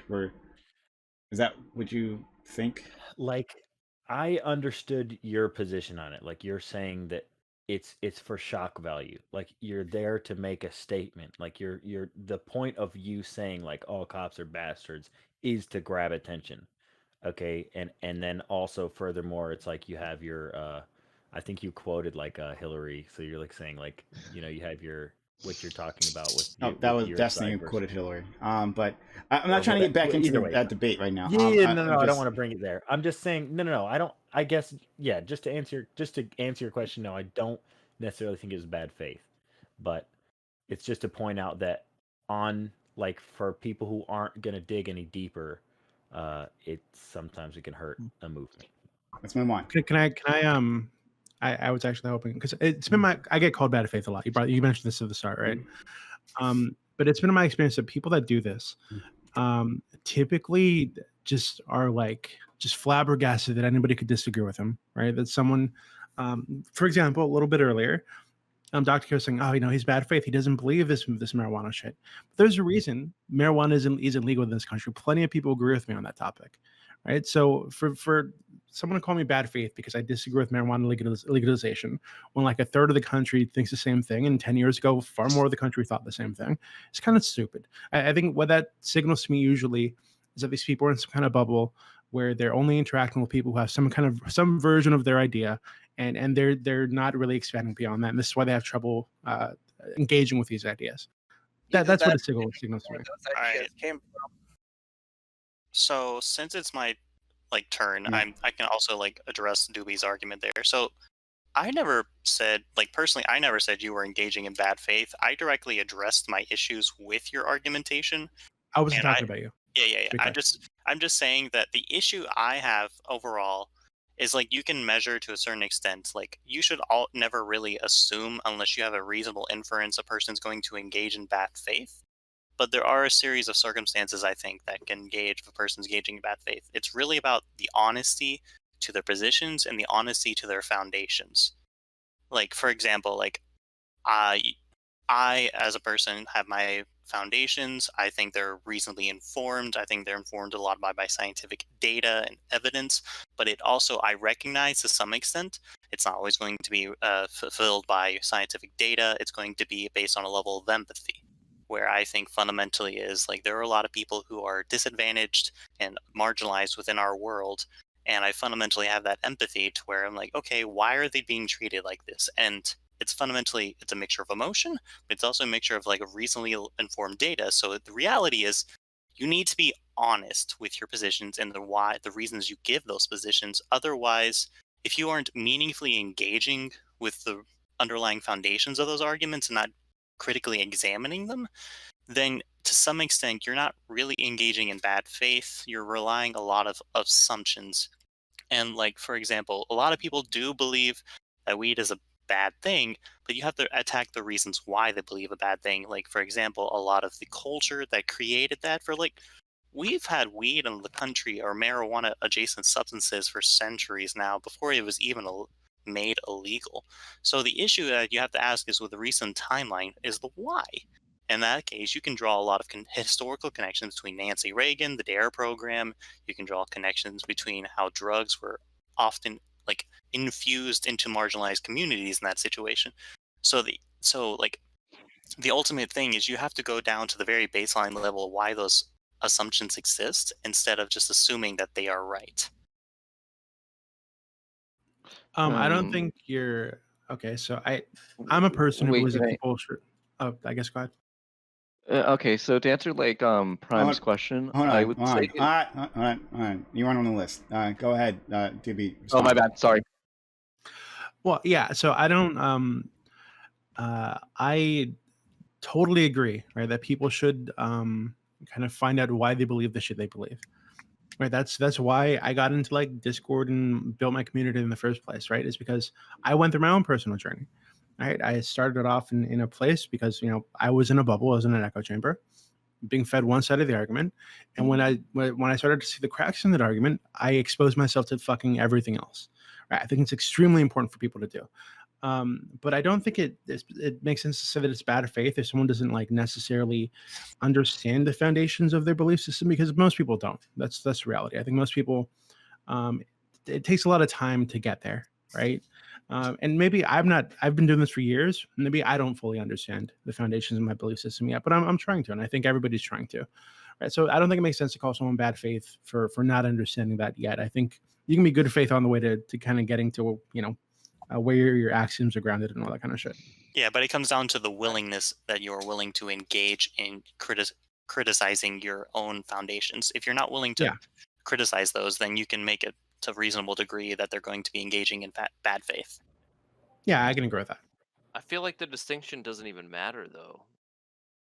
Like, in what way? Like, why does it matter if you're engaging with somebody in bad faith or good faith? Like, you like, if you feel like you can, why? It matters because if somebody's arguing in bad faith, then they're going to be pushing bad ideas regardless of what you say. Whereas if somebody's arguing in good faith, they might actually get their minds changed. Wait. That's not necessarily. I mean, most debates. Sorry. Well, I think most debates aren't like.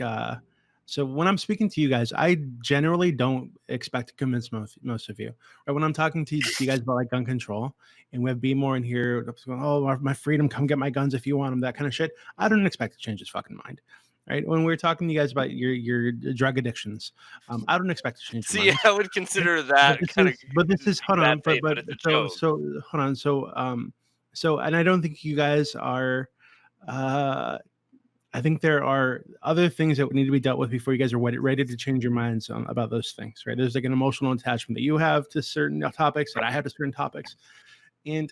But so when we're engaging in like some kind of discussion, I think it's fair to say that, you know, I'm not really expecting to change your mind. It's for the audience. I'm expecting it to change people's minds that are sitting at home on their computer or listening on their phone, and they're kind of on the fence, and maybe we can sway them one way or the other. Right. So I don't know. I think that's fine. I don't think you need it if you're not like open to changing your mind in a conversation. You're like necessarily bad faith. I think a lot of people have like a lot of reasons beyond facts and logic that they'll hold on to a position. Yeah, just because somebody won't change their mind doesn't mean they're bad faith. But somebody who's bad faith is not going to change their mind. What? Can I? Prime. Am I? Hold on, Crosby. Did you get a chance to go? You were next on the list.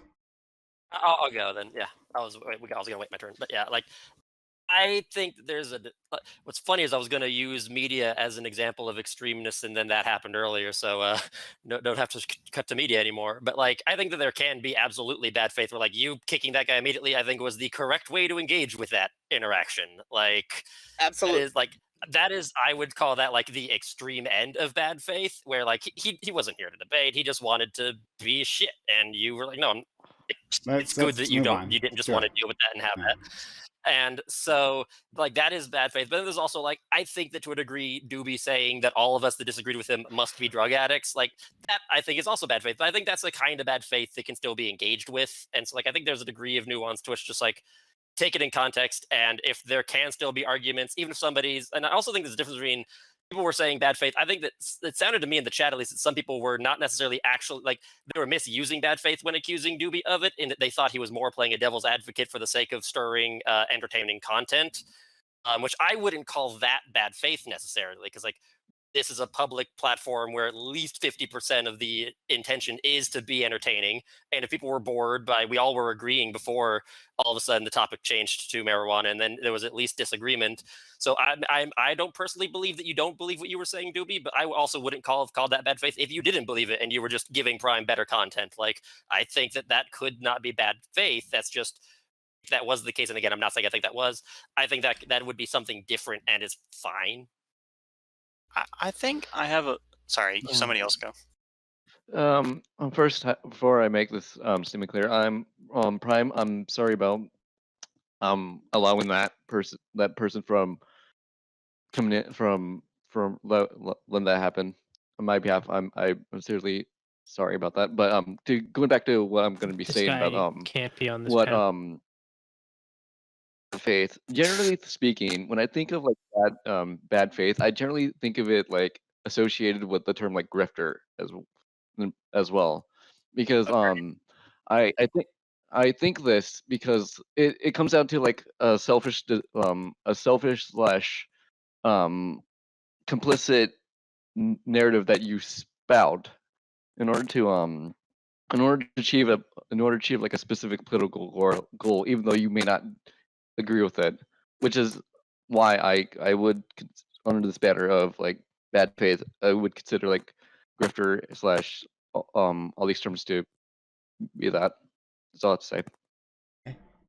Next we'll go to I see you, Lorden. Well, before that, sorry, Salty Sam, who hasn't had a chance to talk. Lorden, then back to Nacho and Beast. You're the new person. We'll put you at the end if you want to discuss. But go ahead, Salty Sam. Salty Sam, then Lorden. Yeah, so I think some types of bad faith can be dangerous, but I don't think that necessarily means that we shouldn't engage with them. So obviously, I think on the extreme end, most people would agree, probably not healthy to engage with, like the guy we just had on. Just nothing's going to come from that, because it's not even a conversation. There's not even like anywhere to change anyone's mind. There's nothing to engage with. But besides that, like on the more like middle scale of bad faith, I don't think it really matters that much whether someone's intentionally being bad faith or not, or whether they're just using bad faith argumentation. But it can be pretty dangerous to a discussion to have someone using bad faith tactics such as like going for a hard rhetorical win, and going for like heavy conspiracy theories that are like hard to disprove, and people who like really moralize and prime arguments to kind of like essentially prime the audience to thinking one way. And if you don't know how to deal with that, that can be dangerous. But I think it's really important that that we engage with some degree of this, because I think if you don't know the stances to things that you don't agree with, then a lot of the times that can point to you not having at least entirely thought through your own stances that run counter to that. Because if you don't immediately kind of know the arguments for the other side, that probably means that you don't really know the arguments for your own side in that respect. And it means you could be missing some kind of puzzle pieces to your own beliefs. And I think that's one of the potentially like harmful things of kind of circle jerky communities where it's just a bunch of people who already agree with each other, just saying the same stuff. Because a lot of the people in that community are not really going to know what they actually believe in and how to defend it, and whether it's actually like even right in their mind. So can I ask you guys a question?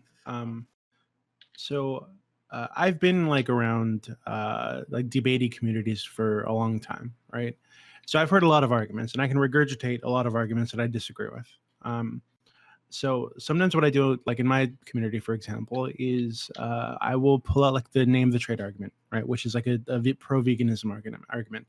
And I don't give a fuck about animals. But I'll pull out the argument, You're a just to try to like give people something to like throw their ideas at. You know, they are pro eating meat. I want them to tell me why, right? And to kind of really explore why they feel this way. Do you think there's like first off, is that bad faith? And then secondly, is that like a bad thing to do? Like, is there value in that, do you think?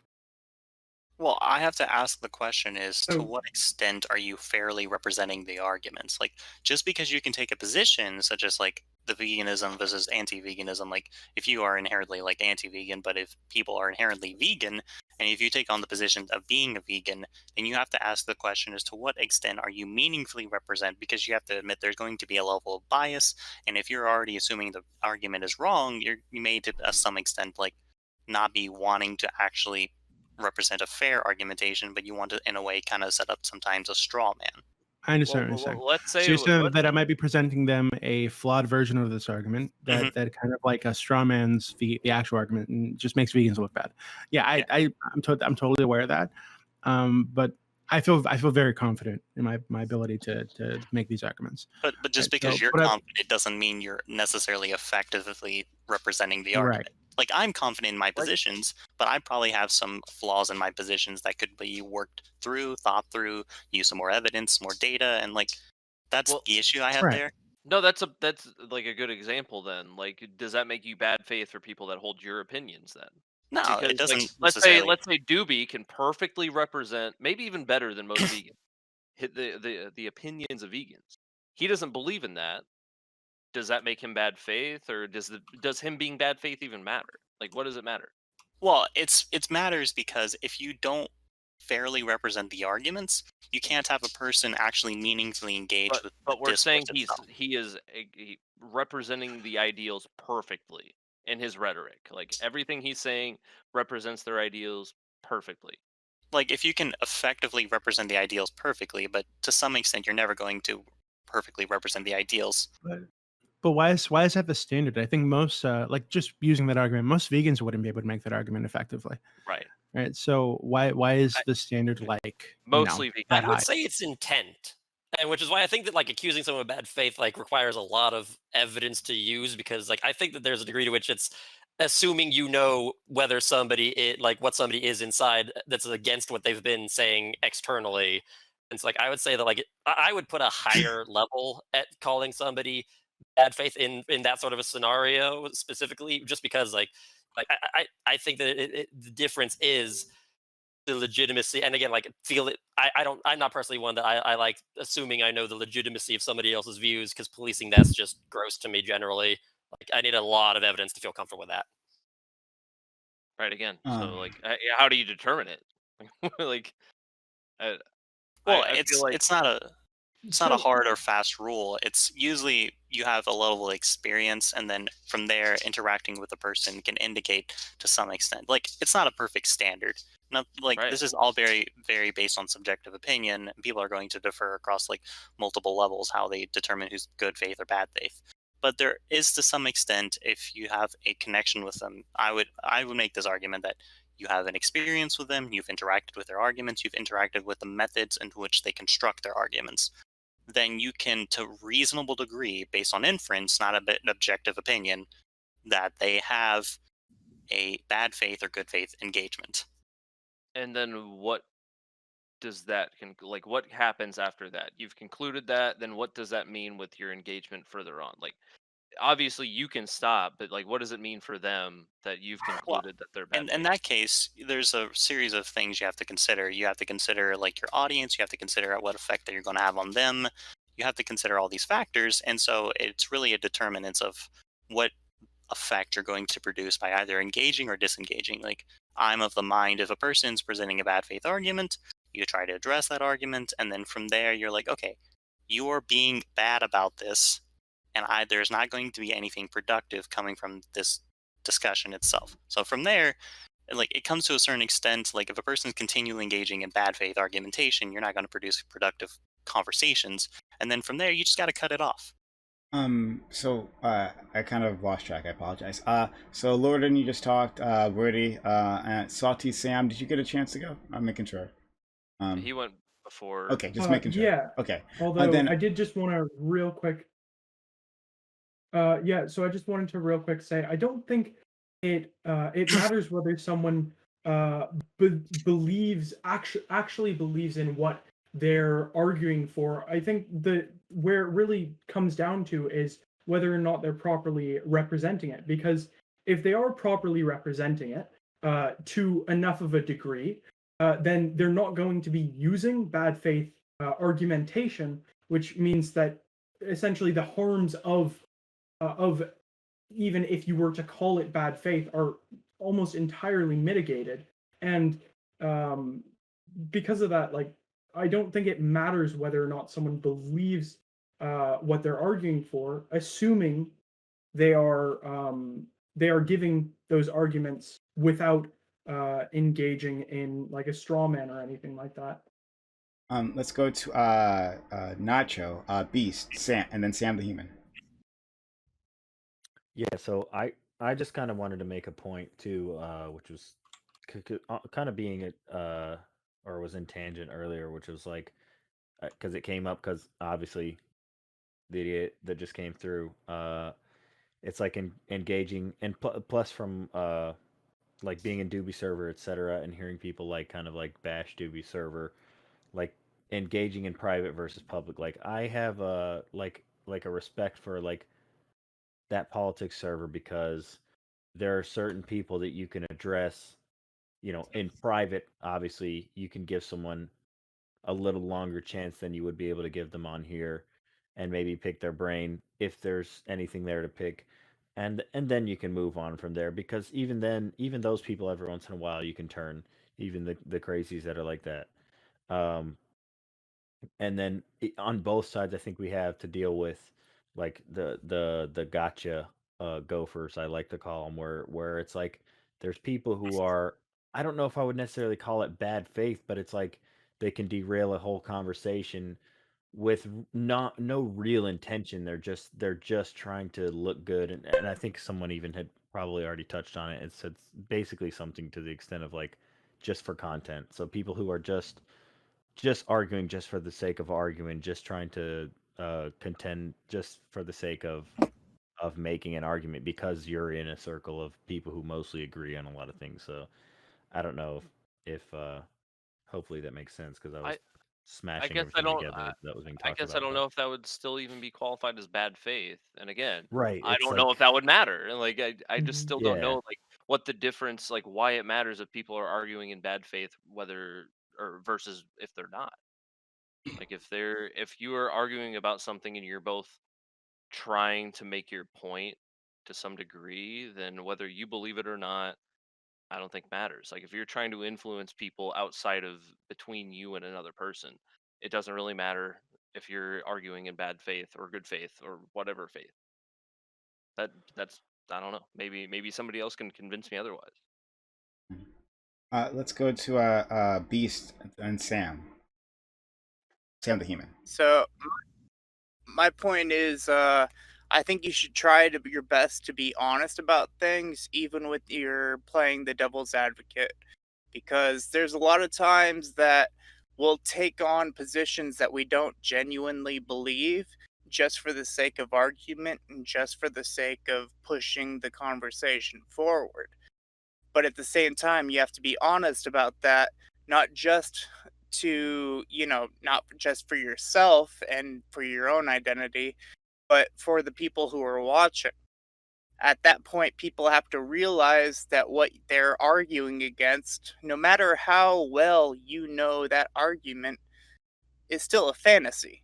It's still your perception of things. And I feel like a lot of people, particularly that are well versed in the online debates, end up kind of getting screwed over because they see the arguments, they know everything, and then they go talk to somebody in real life, and then they find out that the person that they're talking about in real life doesn't embody any of those. and they're arguing against a fantasy instead of arguing against the real points that those people actually hold. So I think bad faith in general can be dangerous on multiple fronts. But if you're going to argue in that nature against a point that you believe in or for a point that you don't believe in, you should be honest about the fact that you're doing so. All right, that's Sam the Human. Yes. So I kind of want to combat this point of like you have to believe your position. I think we have a term like steel manning, right? We steel man people's positions, and this is kind of like the good faith interpretation of like taking a position you don't really believe in and trying to build it up. And it might be you're taking the good faith position of an argument that you don't believe in to knock it down, right? This is kind of why we build steel mans of other people's positions. But the other thing is that like engaging in people who are in bad faith, there is a harm if your platform is big enough and you do not have the ability to argue against them. Something that I always bring up is like arguing with somebody who's really good at rhetoric, who's a race realist, who I would argue is probably arguing in bad faith, can be harmful if you aren't willing to like or if you don't have the ability to argue with them correctly. And then again, we've already talked about this, but the level of like your position, right? If you have a platform where you're not actually showing anyone, arguing with somebody who's in bad faith might not actually be beneficial at all because it's kind of just a waste of your time. But when you have a platform that you could like showcase that there's a bad faith, then there is that platform that you're arguing. That Dooby said, like you're arguing for people who are watching. So if you have no platform at all, it might not be worth time. But again, that's a completely different kind of question. So we'll go back to Nacho. You got your hand up. Yeah. And then maybe. Sorry. Whenever you were talking, you reminded me. That was basically something that I was trying to touch on as well, because like there are those people who, just the other night I think we were in here debating about something else, and Redneck was in here and he was making, it was like there were points to be made. Okay, like I don't always agree with Redneck, hardly maybe ever, but there were some points that he could have attacked, but instead he chose to like just spew out like 100 different points at the same time. But at the same time, if you didn't really have a deeper understanding, it would have looked like he was making a very good case. Like he's a good debater. Like when he really gets going, and there are other people like that too. When they really get going, they can make some really good points. So that's definitely a good point to make. But then also, like, oh man, I can't. Now I forget what else. Could you just like summarize what you were just talking about, Sam? Because you like something was on the tip of my brain and I almost lost it right there. So was it the fact that we like steelman people's positions, or is it the fact that like when you engage in people who are better at rhetoric than you, I guess, who are arguing in bad faith, it can be harmful because you might be Yes. Okay, people yeah. in your platform. Okay. Yeah, because there was okay, so I got private messaged from somebody who was on the stream or something, and they were talking about race realism, and it was just strange to me because like but I kind of let them go for a little bit just because, but you know, like I'm half Mexican, The guy in and the like my yellow wife hat. is Jewish, like my in-laws are like African, like Nigerian. So it was like funny because the more he went on, I just let him kind of like dig a hole before I like laid it all on him. I'm like, yeah, well, you know, I'm like half Mexican, and then like, and he's like, well, would you ever let your sisters date a black person? I'm like, actually, they're married to black people, and my brother's married to a black woman from Nigeria. So it's like my Sometimes family's kind of Discord. mixed. It gets, and then it was just like the hate just spewed. So it was like, you know, those kind of people, you know, like you were saying, like the majority of the time are in bad faith. When you really peel the peel it back, that's what's waiting for you. So it's like, I get, but I get what you're saying. Like absolutely, you don't want to put those people on a public platform where if they can really rattle off a bunch of things really quickly in a debate fashion that makes them like in a proper debate tactic that would make them appear, you know, to be winning. You know, there are going to be those people who could be won to that side, I guess. So Yeah, let's go to Wordy. Okay, so this is gonna be my last point before I hop off. So if I could ask like just a quick like after I make my point, just like chill just a little bit. Oh, okay. Just like Yeah, sure. Okay, cool. So Yeah, so like there's a lot of different components that comes to like engaging in bad faith. There's a lot of different facets that determine if this is going to be effective, whether you should meaningfully engage, whether you shouldn't itself. And I think it's like it's very subjective. It's not a like an objective standard in any meaningful case of the term. And like for example, I can have frustration sometimes. Like you watch prominent YouTubers and Twitch streamers like Vosh, like Destiny, Demon Mama. Like I like some of these people. Like I'm a big fan of Vosh and Demon Mama, but I can admit to some extent that it's sometimes going to be based on rhetoric as opposed to like actual argumentation, even though if I find like a majority of their arguments are good. So it's really just about the level of honest engagement to the extent I think. Like, I call myself an anarcho-communist, and I get a lot of like treatment often as like people, instead of engaging with my argumentation, they often just engage with like, you call yourself a communist, like like they do like the whole lot of straw manning of my actual positions instead of going into the nuances and like the inherent issues that can come up with it. Like those are the frustrations I deal with personally in my positions. And like, for example, if I just say like conservatives are like dumb, like you can say like, hey, you're not engaging good faith there. I'm like, yeah, that's fair. I'm not engaging good faith, and you can indicate the reasons why, and then you can come to like summary positions from there. Like it's all just like a level of determinants, and it's like it's up to you and like, how effective you think this is going to be and everything. And so that's my point. But overall, just a shill. I'm going to be starting a Twitch channel soon and a YouTube channel. So like I'll start putting my stuff up there. And if you want to come find me, Wordy Talks, you can find me. And I'm going to be hitting up a panel on Mr. Nobodies. You can find Mr. Nobodies on Twitch. It's going to be like a D&D, TTRPG, like nerd stuff. So if you want to see that, go help on Sunday when Prime is like sleeping. So, you guys have a good night. Have fun with the argument. See you later. Thank you. Goodbye. Good one. All right. Not sure if anyone was next after him. Well, no one? Okay. All right. Yeah, but I think so in terms of platforming people, I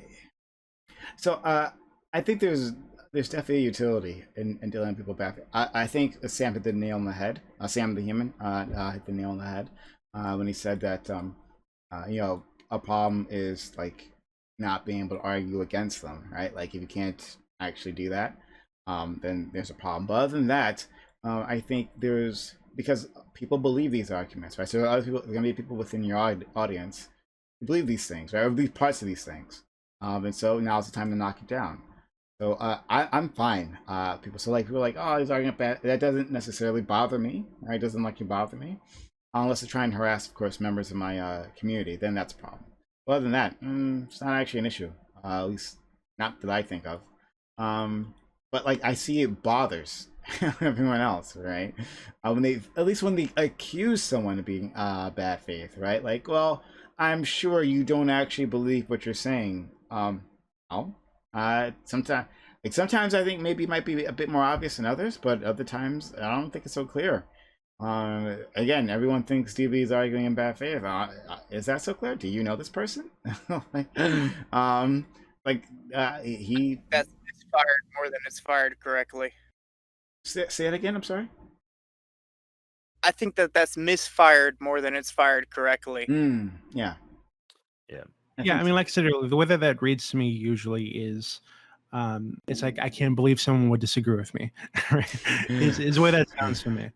It just seems really stupid. Yeah, it's super similar to how the word grifter is used. Like somebody brought this up earlier, but like the word grifter is used pretty much the same way now. Like if you compare it to a year ago, maybe 2 years ago, like the word grifter kind of had a little bit of a a specific meaning. Now people just use it to be like, oh, you disagree with me and you make money, so you're a grifter. I feel like bad faith is used very similarly. It's like, oh, you disagree with me and you're using an argument I don't like. You're bad faith. Even Vosh has pushed this kind of narrative. Has he?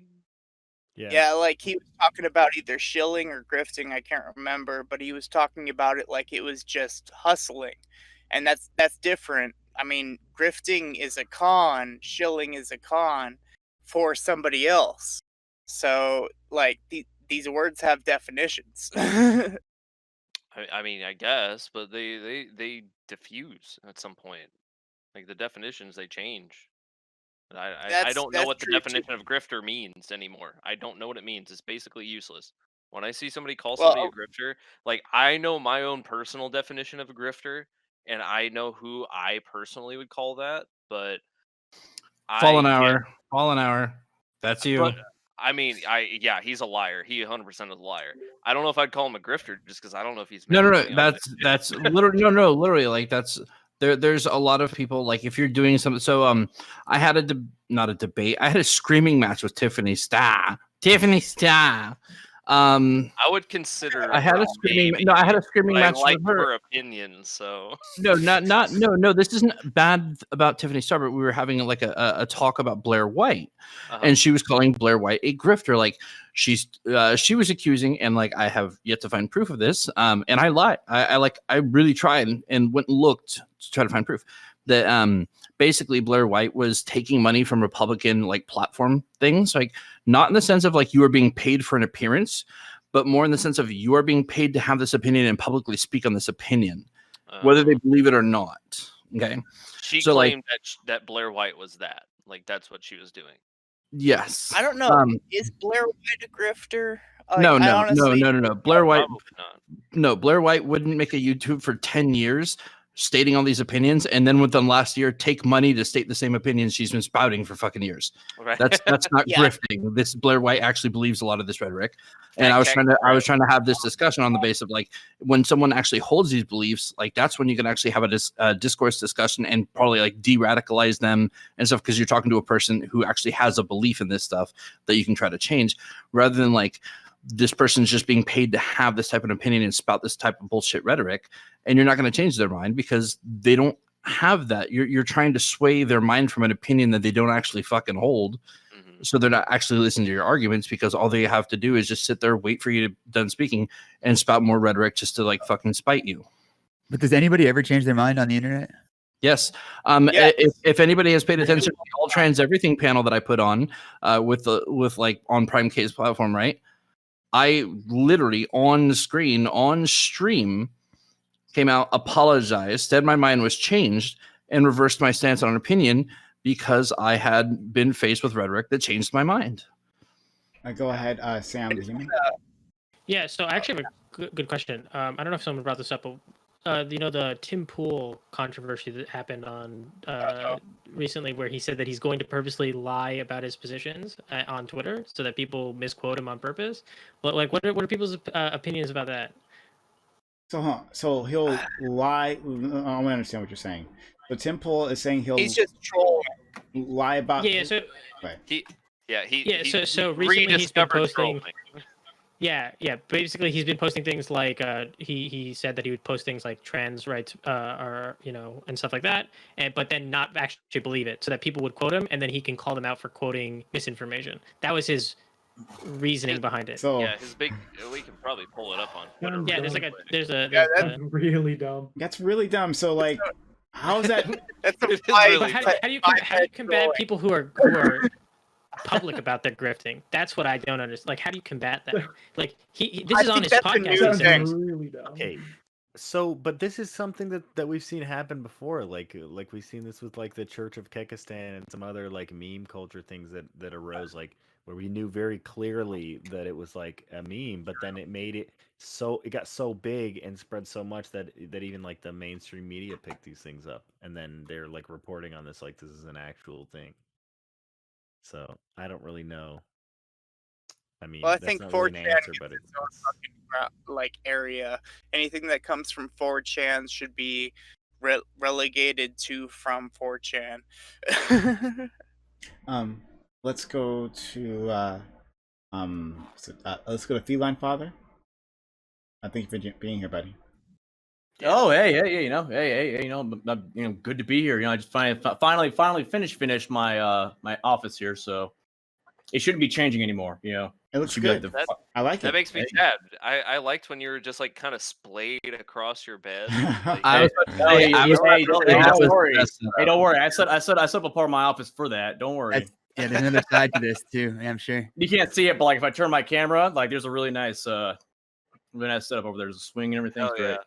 yeah. You're just making a How- pyramid behind you. You got How the many cans Diet right Cokes there. did it take? So many empties. I mean, so many that I've lost like 5 pounds. You know, it's a lot of Diet Coke. You know. Hey, do what you got to do. Yeah, so it's a conversation, right? About grifters. Like, and somebody was asking, like, how do you combat a grifter? Like, you can't. Like, just like the best thing you can do with the grifter is like just not engage with them, because it's like literally like when you engage with them, like you're literally like giving them exposure, and then you're like giving them what they want. Like, there's no way to. You just hopefully you just don't engage with them, and hopefully they just disappear. You know. No, I think that's like the exact opposite, Leave, because so let's say it's someone with a platform already. The reality is they're probably exposing you, right? They're giving you exposure, right? So you should take advantage of that, even if they're a grifter. First off, secondly, if you just refuse to engage with these people, what that reads as to their audience and to people who might not even fully support them, right? But like are on the fence or on your side, is that you're afraid of the argument, and that because yes, you're afraid of the argument. Yes. You're avoiding the argument because you don't know what the fuck you're talking about. You know they're gonna make you look all right. That's I mean, if those people in their audience are thinking that like you're a coward for not engaging, then you're not gonna convince them anyways. So like just don't engage.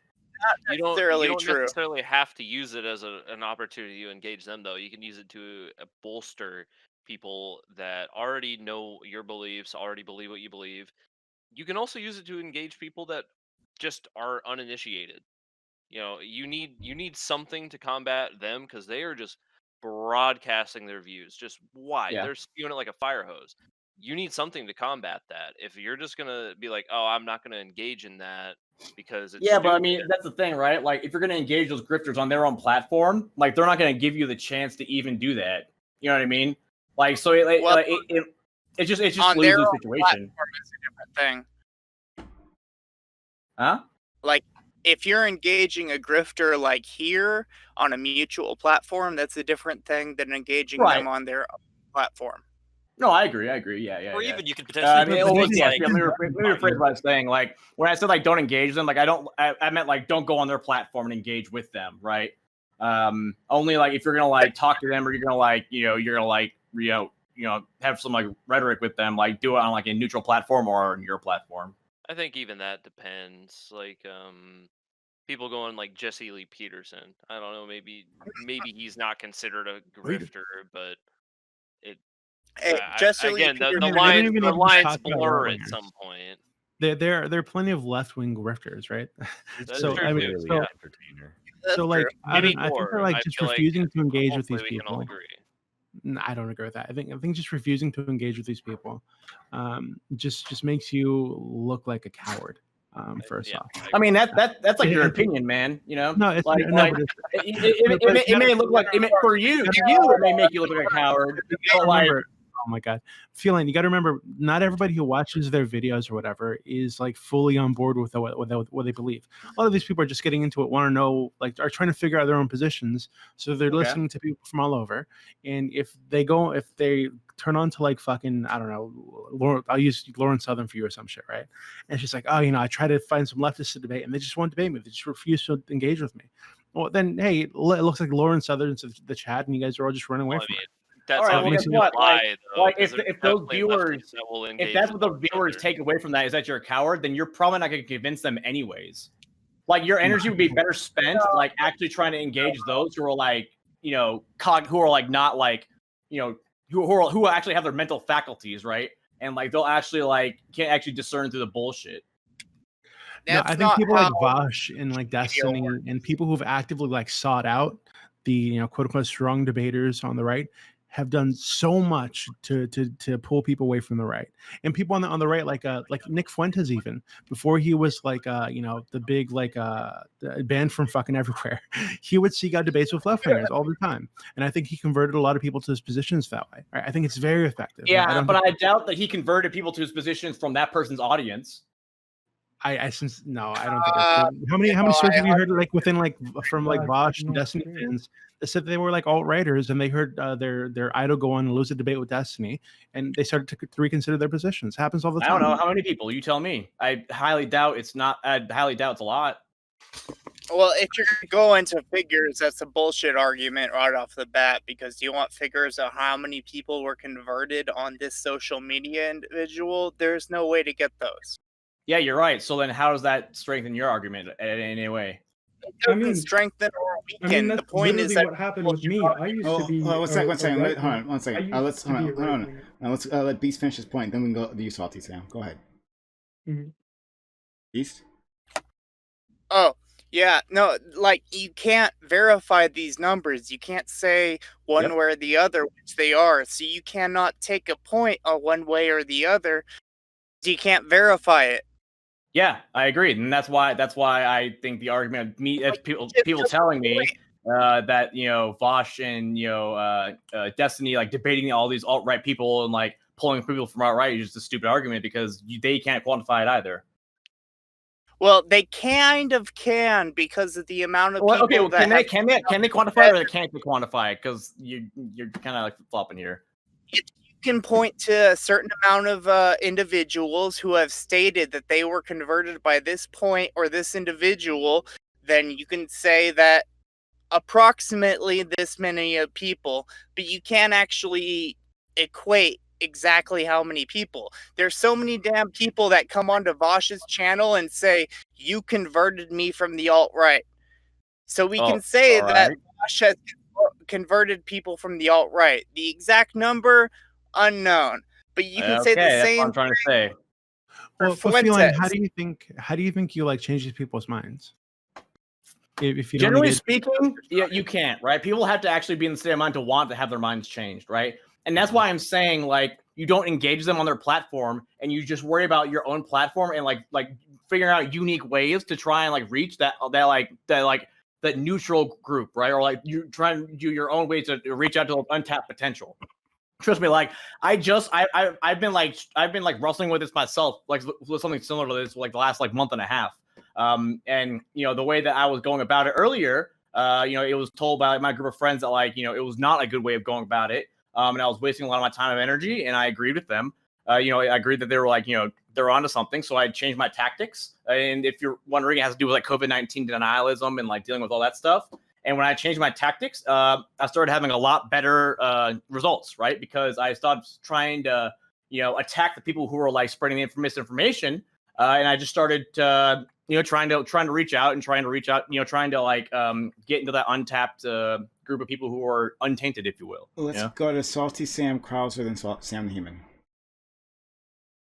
Yeah, so this is going to be a little bit anecdotal, but I think you're totally wrong about arguing with these people not being helpful at all, because like as recent as a year ago, I was like pretty heavily on the meme high school libertarian train, where I was watching a lot of Steven Crowder, I was watching a lot of Ben Shapiro. And this was something that I ended up believing in because of the fact that I grew up in Canada, where it's basically a space where everyone believes the same thing. Pretty much almost every single person in Canada, period, is like very liberal, and there's not really any like challenging of beliefs going on in there. And when I came across this content, I was like, these are arguments I've never heard before, and they seem reasonable. And I kind of went down this rabbit hole. And the only reason I got out of that rabbit hole was because I came across Destiny's content, where he was engaging in that same behavior of actually engaging with these people and taking down their points.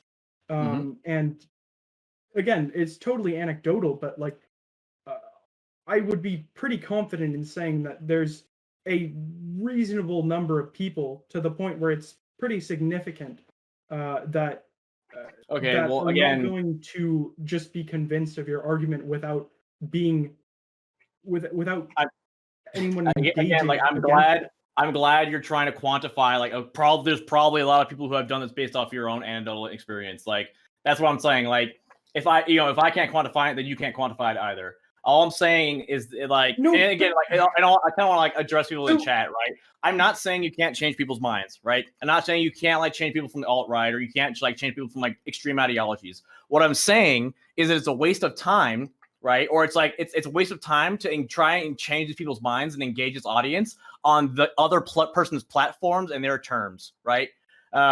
Because what's going to happen, like, you're going to like, finish debating them or whatever. You're going to leave their platform. And guess what? They're going to come right back and tell our audience like, oh man, I can't believe that guy said that. Like, wow. Like, guess what? He said this. Well, guess what? This is wrong. This is wrong. This is wrong. And then they're going to start like dismantling your points without you being able to like justify them or be able to like quantify or whatever, like justify the things you were saying. Right. So again, like I'm not saying you can't change people's minds, like but like what I'm saying is like you can't change an audience's mind in a person's like an extreme right winger or like extreme like ideologies, like their own platform on their own terms. So go ahead, Salty Sam. So let me put it this way: do you think?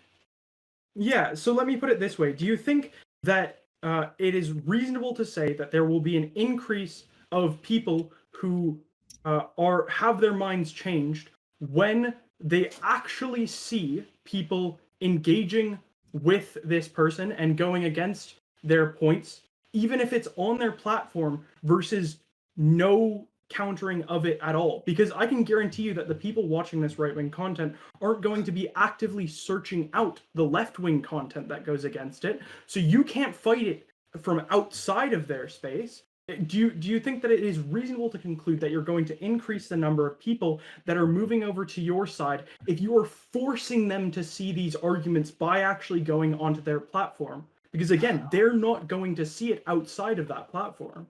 So again, like I'm glad you're just, like, let me just restate what I just said like 5 times already, right? I'm saying you can engage these people on like a neutral platform or your platform, but it's a waste of time to engage these people on their platform, on their terms. That's what I'm saying. And I see you like I see you like touching your forehead and like, oh my God, he's not getting it. No, I get it, right? I just think you're wrong. Well, what's the difference? What is the difference between your platform and their platform? See it if you don't engage. Because when you're on their platform, they're not going to it's see it on if their you don't engage on terms, their right? platform. And like, let me ask you this, right? Would you agree that like an audience's sentiment and an audience's like how mannerisms is way different if they're like watching content on like their favorite like extreme right wingers platform, or if they're watching content on a neutral platform? Okay, my whole thing is like you can record it both ways, right? So we'll go to Krauser, who's been waiting. Krauser, Sam the Human, then Red. I saw your hand up. I think that your points kind of raised a couple of questions. Like, for instance, why are you here right now if you think that going on, like, Prime has a platform dedicated to the concept that there is worthwhile to debating in public, that like this is Prime's entire channel, and Jesus inside Christ. of his platform you Once take the again. opposite position. In your view is that you can't convince someone if their audience is primed against the view you came Oh on your my debate. God. Hey, I want you to None point of us are like anytime that where far I off said, board. like, None of us are that off. this a neutral platform, to be fair. right? I didn't say, and I never But, have I mean, said, you Prime's can't platform change isn't people's neutral on this minds. topic, right? Like on specifically the topic of the value of debating in public. Like that's not a neutral on that one. It's this platform very clearly has a bent towards assuming there is a value to this. But his position isn't inherently negative to that position either. It's Right. just a nuanced, even though I don't agree with it, but it is just a nuanced version of this position. And is Prime, is he an alt-right like activist? Like, am I trying to debate him on Yes. his platform about his alt-right views? No, it's just a discussion, right? Like, if you just listen to the words that are coming out of my mouth, right, and quit misrepresenting the things I'm saying, then you would understand what my stance on is. But all right, let's go to. I mean, sorry, I wanted one more quick point. Finish. Is like because like I think that. And I think there can be a degree, which I think there are sometimes where like engaging with someone is probably more bad than good. Like if you find somebody that's basically Uncle Ruckus from the Boondocks, probably better off not actually directly talking with that character rather than like doing things more like what Sean Videos or H Bomber Guy used to do back in the day of rather than directly going with them, bringing them up with their name so that hopefully gets people to pay attention to them, but then just destroying their arguments without them actually there to make a fool of themselves. Like, I think that can be something, but also at the same time, like you look at the presidential debates and 9 out of 10 times when you hear somebody says that they actually made up their mind based off of the presidential debate, it had nothing to do with the arguments that were being made in that debate, but with just the emotional responses people had. Like, I remember seeing people quoting in 2016 that they voted for Trump because the way he loomed over Hillary during that one debate was the thing that changed their mind. Like, that had nothing to do with an argument. That was an extremely emotional response. And I don't know that I know exactly what percentage of people made up their minds through such emotional responses, but it's a non-zero amount. Okay. Okay. Sam the Human, and then Red. Yeah, so one, I want to push back on this idea that it can't be quantified. I 100% believe that this probably could be quantified through some kind of polling in some way. I just don't know how accurate it would be. No one's done it. So like I don't know. The argument that it can't be quantified, I think, is a little silly. It wouldn't be worth it. Yeah, but the other thing is that like these platforms that we talk about are like when you say like their platform, most of these platforms are just YouTube, right? Like most of these people, like unless you're not going on like Stormfront to like argue with people, and like again, I would still argue that that's probably still beneficial. But like on YouTube, your audiences, these neutral members of the audience, are going to be there, whether you're watching Jordan Peterson or like a Destiny video. These neutral people are going to be there to be swayed, right? Like these are the people that you're targeting anyway when you come on primes, when you come on to talk to people, right? So those people are going to be there on Jesse Peterson video and a Destiny video because someone's going to stumble upon it and watch that video because that happens all the time on YouTube. Let's go to Red, please. I agree with what Sam was saying, especially since like in my mind when people have audiences, they have like two groups, where it's like an extremist audience and then like a moderate audience. So like the extremist audience that these people have, you're never going to change their mind, right? These are going to be the people that like when Steven Crowder was making his like Black Farmers segment, these are the people that like laughed and thought it was funny and like accurate, right?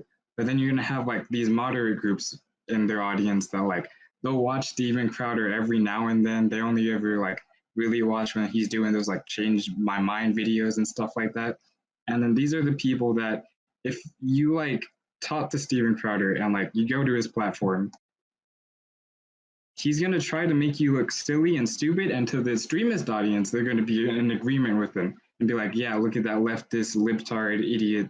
But like to the moderate, they might check you out afterwards because they're more inclined to like not really like feed off of everything that Steven Crowder's initially like feeding them, because they'll see like a change my mind segment as like what Steven Crowder says it is, where he's like, oh, I'm just here to like talk and engage with these people, instead of like what the extremist people would be looking at it as he's there to like own the libtards and like own those cringe SJW people, right?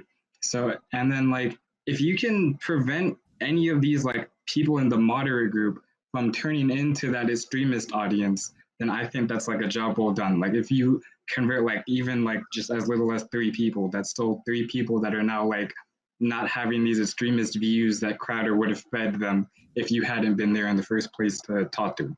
You know what? I'm glad you brought up Steven Crowder's Change My Mind segments, because guess what? I guarantee you those are cropped to make him look good, right? And we have so many clips of that of people. I mean, that have gotten viral. that actually is a good point. Yeah, that's a good point. Right. And guess what? That moderate audience that you're trying to convince, they now saw that video and they're like, wow, like Crowder's like, he's on point. Like he's never gonna allow like video content on his platform to make him look stupid, right? So like that's why I'm saying like don't engage that. Like, what about the time? What about the time where he called the police on that street artist? Or what about the time? One second, one time. But yeah, he thinks he doesn't have any content on his platform to make him look stupid. But my hand. Sorry, who? Sorry, what? Who? Beast can't raise his hand. Oh, okay. Well, why don't we go to Beast, then Sam the Human? Well, my point was when you're talking about extremism, there are a lot of people who are, I would say, more volatile who are simultaneously more easily got than the moderates. Because if you can direct their volatile energy towards something, it's a lot easier to get them than somebody who is more logically based. Because a lot of these volatile individuals are not logically based, they're emotionally based. So if you can direct their emotions, then all of a sudden you can direct them in a completely different direction.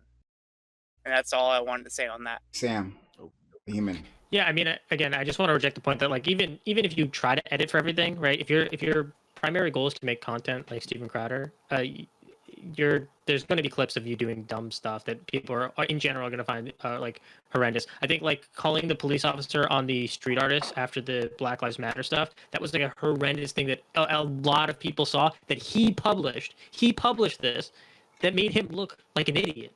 Like he had the choice to not publish that. Yeah, that's why I'd argue that it's important to engage these people on their platforms. Like, you get to record this too, so you get to push out that same propaganda. Hey, But you're against right. them. You record it and then you publish it on your platform. Yeah, but hold on, but But you have to engage with them at the same But time. the problem with, I guess, Feline, and the point that I thought you were just about to make, is that, well, Steven Crowder has a much larger platform, like that eclipses whatever. Like if I engage with him, I could record the conversation. He could edit the conversation. His version of the conversation is the one that everyone's going to see, not mine, right? So why even bother?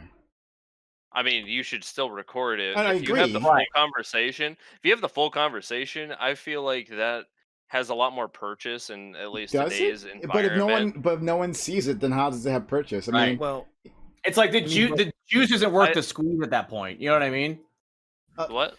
Yeah, but if The you juice if is you worth the squeeze represent at that yourself well, then people will look for you. Like there was a couple guys Well- actually that I went and separately because I watch Steven Crowder every now and again too, and I went and separately looked up these people from the Change My Mind episode or from this debate or from that debate, and got mostly the same, but there's a little extra footage or whatever. There's some little backstory or something like, and get their side of the story. So that is effective. You can be on there and you can represent yourself well, and you can, like you said, like if you're prepared to go and you know what you're going up against, then there's like you can't cut everything. You know what I mean? Yeah, you can. I mean, you can, but then it becomes obvious. You know. let's go to Kobe and then Salty Sam.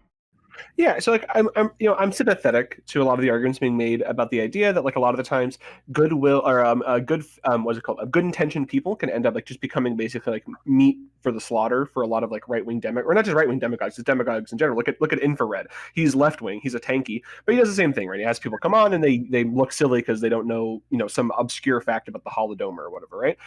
But there's also it seems kind of like I don't know if catch-22 is the right term, but it seems like you're right, Feline. Like it is. There's not a lot of juice to get out of this stone. Yeah. But the question is like we kind of have to, right? Like we have to. These ideas, like bad ideas that we don't like, that are negative and antisocial, are always going to exist. It seems like these are not. It seems like these kind of subcultures are to lesser and greater extents are going to exist. I wonder. Like I feel like there has to be some kind of like I talked about this before, like people fall down rabbit holes because they can't find information elsewhere, right? I do think that like the one thing I think about is like two examples would be like and then I'll give up. The two examples would be like so like William F. Buckley was this like right-wing commentator in America in the 1960s, 1970s, and he had a person named Gore Vidal on his show who was a very famous Gore, kind of like a Christopher Hitchens like figure, and Gore Vidal made him look like a fucking idiot. And like there's a very famous instance where Gore Vidal was just making like literally teasing him the entire time, and he calls him a crypto Nazi.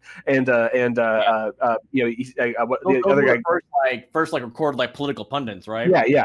And the other guy in the William F. Buckley was like, I'll sock you in the face, you queer, or something like this. It was this big thing that it was, and it really destroyed his reputation. It didn't destroy his reputation, but it was really bad looking because William F. Buckley always presented himself as I'm the one that's not going to give in to the mob. I'll have a Black Panther on my show, and the Black Panther will talk about Black Power, and I'll just sit here and yes, very interesting. But then the facade fell, right? I think that there's like, for example, that there'd be a power if somebody did that to, like, for example, Nick Fuentes. I think there have been a lot of examples, or what's the guy's name, Stryker, where like Stryker came on and tried to argue that like white people invented jazz, and Destiny was able to just like slap this out of the room, and it looked so cringe, right?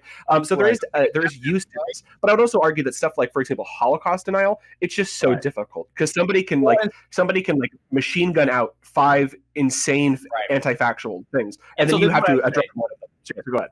And so this is what I would say to this, right? Like, if that's the audience you're trying to reach out to, right, and you're trying to convince them otherwise, like the best way to do it is to just bypass the front face of this group and just talk to these people directly, right? And like that's what I do, right? With COVID-19, like vaccine denialism, all that shit, right? Like, I'm not gonna go talk to like, fucking like COVID denying like YouTube like fucking like personalities, right? I'm not gonna debate them on their platform. I'm gonna go talk to their audience like in forum posts and like shit like that directly, right?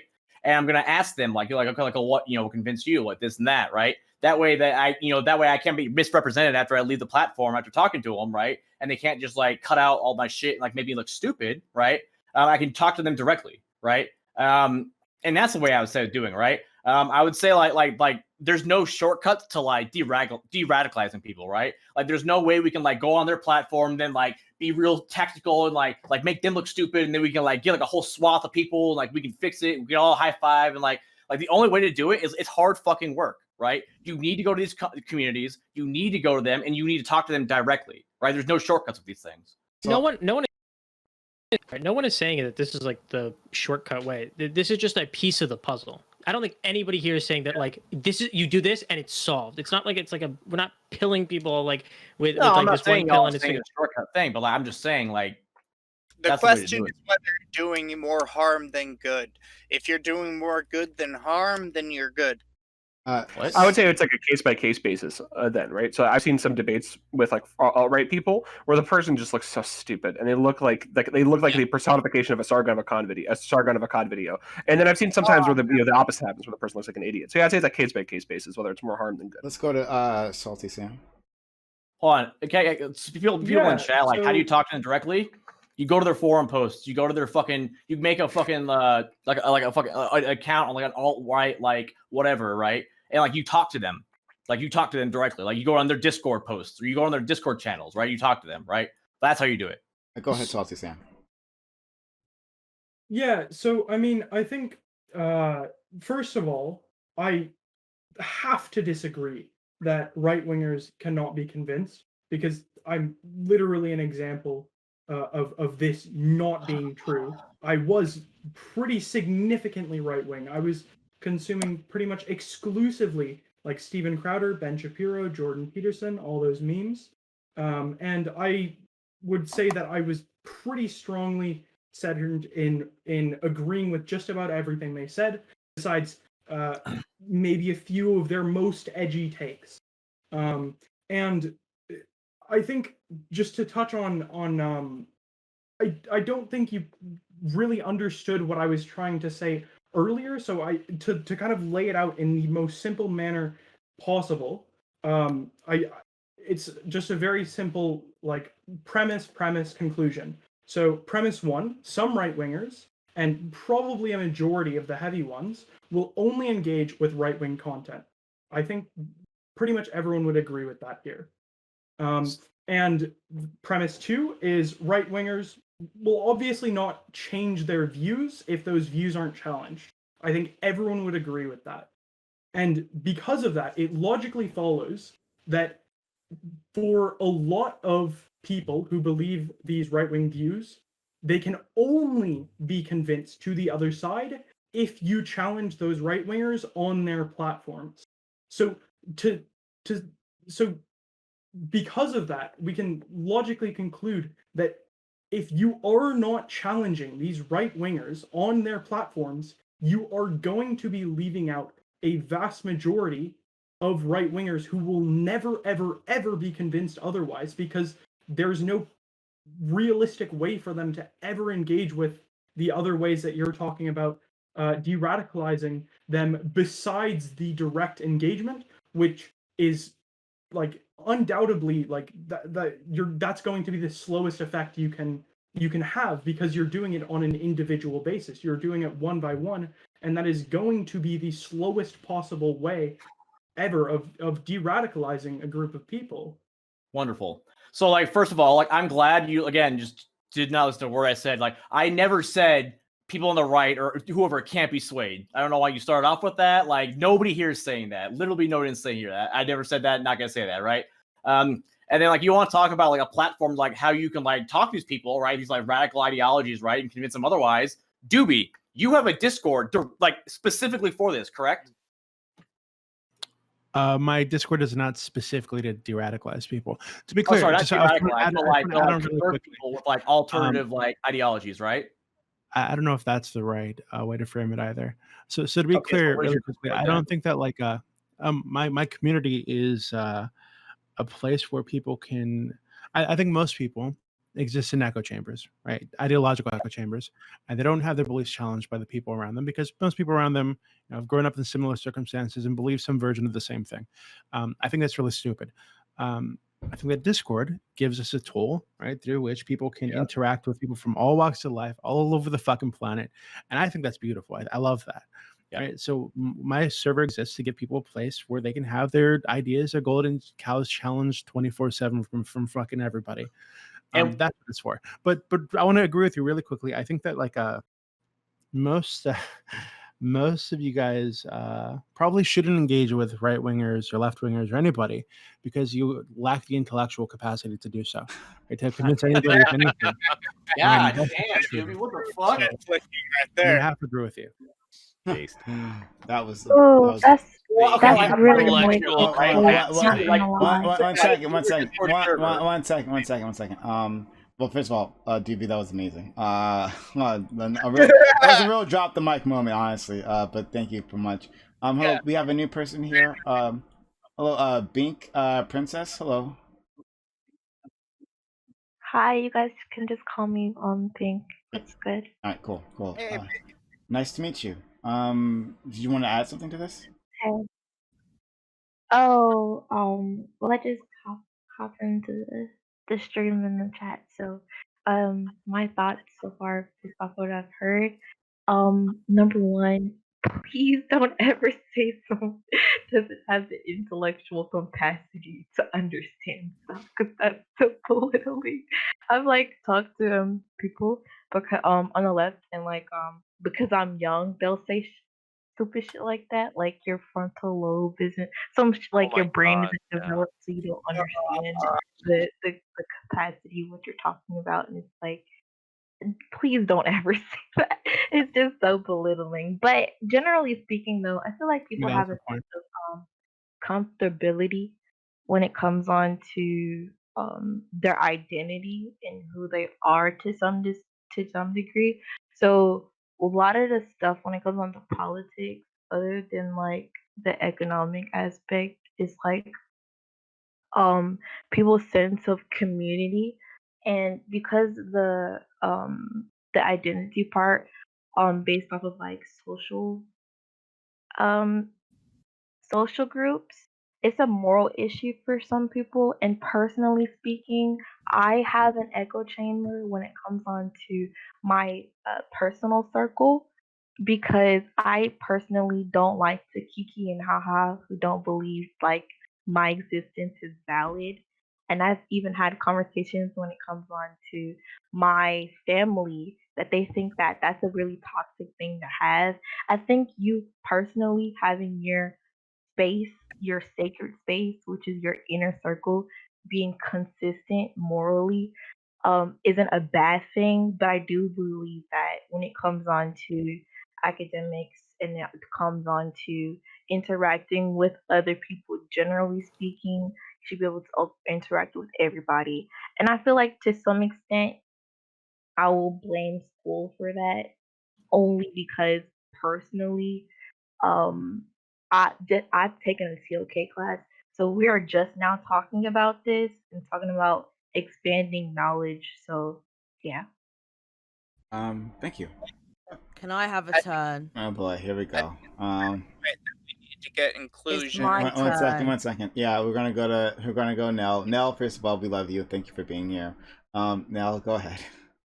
Okay, thanks, Prime. I'm as a note, I'm not drunk or high or anything. I'm just real fucking tired. It's like Why? 8 a.m. here.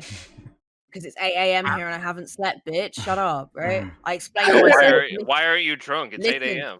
Listen with your fucking ears instead of your mouth. Right. Anyway, all right. 2 things. So, number 1, you guys all need to work on being succinct. Get to the point, right? Christ. You do not need to take 5 minutes to say something that took 1 minute. It is boring to watch. Number 2, Dooby, you did that.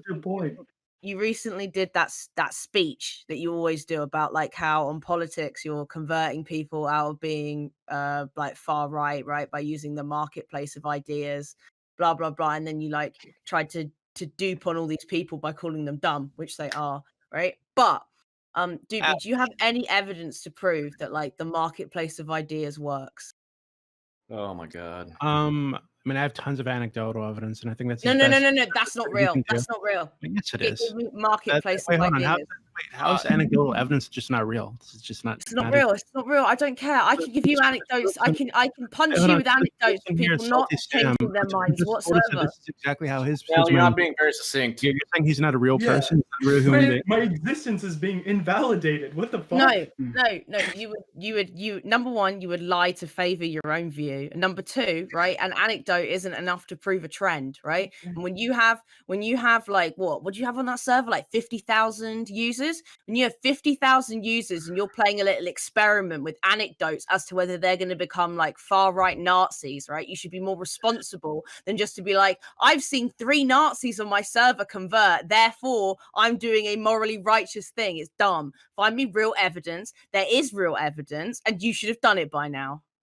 Well, no, I don't think. So first off, I don't think I owe you real evidence of any sort. First off, secondly, I think you're massively overstating the amount of like quote unquote Nazis on my server. Third, I don't think there's a way to actually gather the evidence you're asking for in the first place. So, I mean, I don't know what to tell you. I've got tons of anecdotes. That's good enough Have for I me. linked you this before, right?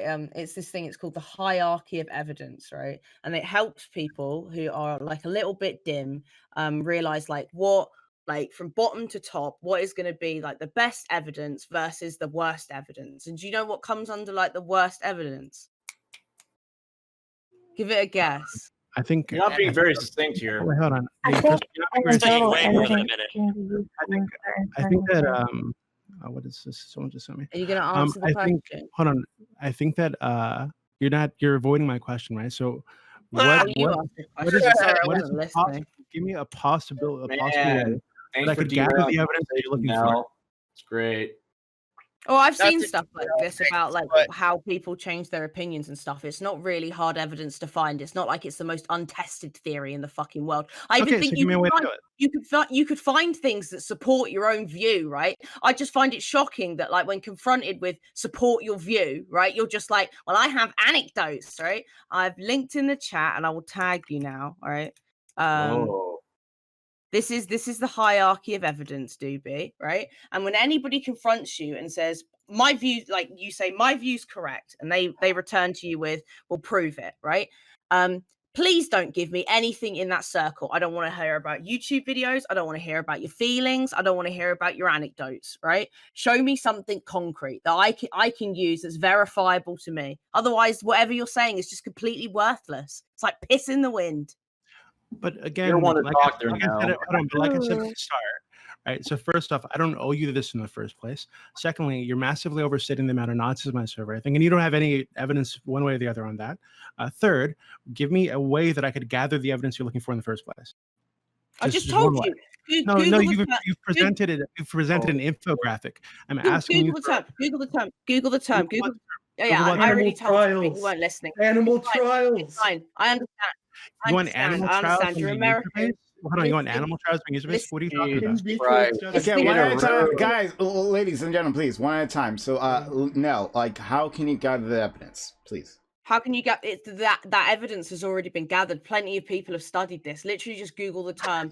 Does the marketplace of ideas work? Right, and you will find people doing serious studies into this. I don't know why this is so hard. right? And as to the regard of, I mean, you is don't- I Nell's don't- point then that I- only social scientists can have public opinions? No, well, I didn't say social That's scientists. clearly not what she's saying. Anybody can go and read a paper unless you're fucking illiterate, right? So I suggest that you go and learn basic reading skills, and then we'll have a discussion. For now, I'm talking to Dooby, you complete fucking potato, right? Now, Oh my god! Dude, go talk to Dooby in a private chat. In regards to the Got enough statement, potatoes. Dooby, that you don't owe me, right? You cannot go running your mouth with this same statement over and over again. We have been friends for years, right? I think at least 2 years at this point, and I've heard you make that same statement at least 5 times off the top of my head, right? And I've never once seen you support it with anything concrete. And I feel like within 2 years, you probably should have Googled, does the marketplace of ideas work? Wait, hold on. So again, you're asking me to Google it. Can you just again give me a solid way that I on my server can gather this evidence that you say we can find to say that this doesn't work, right? That all these anecdotal examples that we've got, these case studies, people coming forward and saying that they've changed their mind over the fucking years on that server, and here even in this community, right? Even like in fucking like Destiny's community, we've seen this happen. Right? Tons of people come forward and say, "Hey, yeah, I changed my mind because I was confronted and I didn't have a good defense, so I had to change my mind." Right? So we've seen this happen like dozens of times, right? And I'm asking you, please, no. So you tell me that matters. So I'm asking you to give me a concrete way that I can gather evidence that will be sufficient for you. Put up at a regular poll. I have no expectation that you will go and collect evidence. I've told you so that. you just run your mouth, okay? So No, I literally have repeated to you ad infinitum. Right now, I'm starting to think that you might be a potato too, Dooby. Right? Although I'd like to think better of you, but it's very simple, right? All I want is something academic, something researched. Right? It's perfectly possible for you to complete the study. I don't expect you to do so because you are merely a salesman. You are not a social scientist, right? And so, if you would like to go and find the work of a social scientist that supports your view, I suggest you search the term, does the marketplace of ideas work? Okay. And for clarity, there's a disconnect. I beg of you, Primes. I beg of you, Okay, Primes. hold on. Sure. He All right, go ahead. answer, Now, finish your point, but then I'm going to respond to you now. And for clarity, I have never once said that the marketplace of ideas doesn't work. I actually said very early on, Dooby, that you could probably find data that supports your view. What I find shocking, what I find horrifying is that I have known you for 2 years and you have not once provided me with anything that I could say was evidence of your view beyond, we've seen this, I feel this way, I've spoken to a choid, right? I don't want to hear it. Give me something concrete. Okay. All right. Love it. And so 10 out of 10. so there's a clear No disconnect as to what you two are talking about, right? You two are talking about 2 different things. So what you're asking for, Nell, is a study, right? A study saying the general idea, the general concept of the marketplace of ideas, right, is viable, right? What he's talking about, what Dooby is talking about,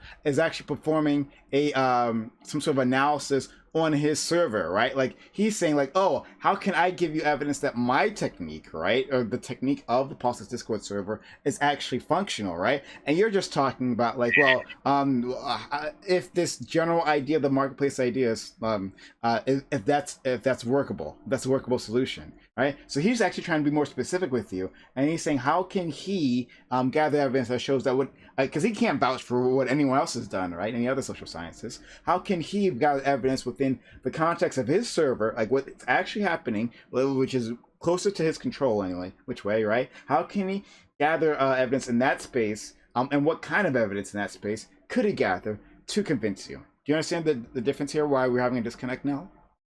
Can I next? No, stop, please. Nell, Okay. do you understand what the problem is here?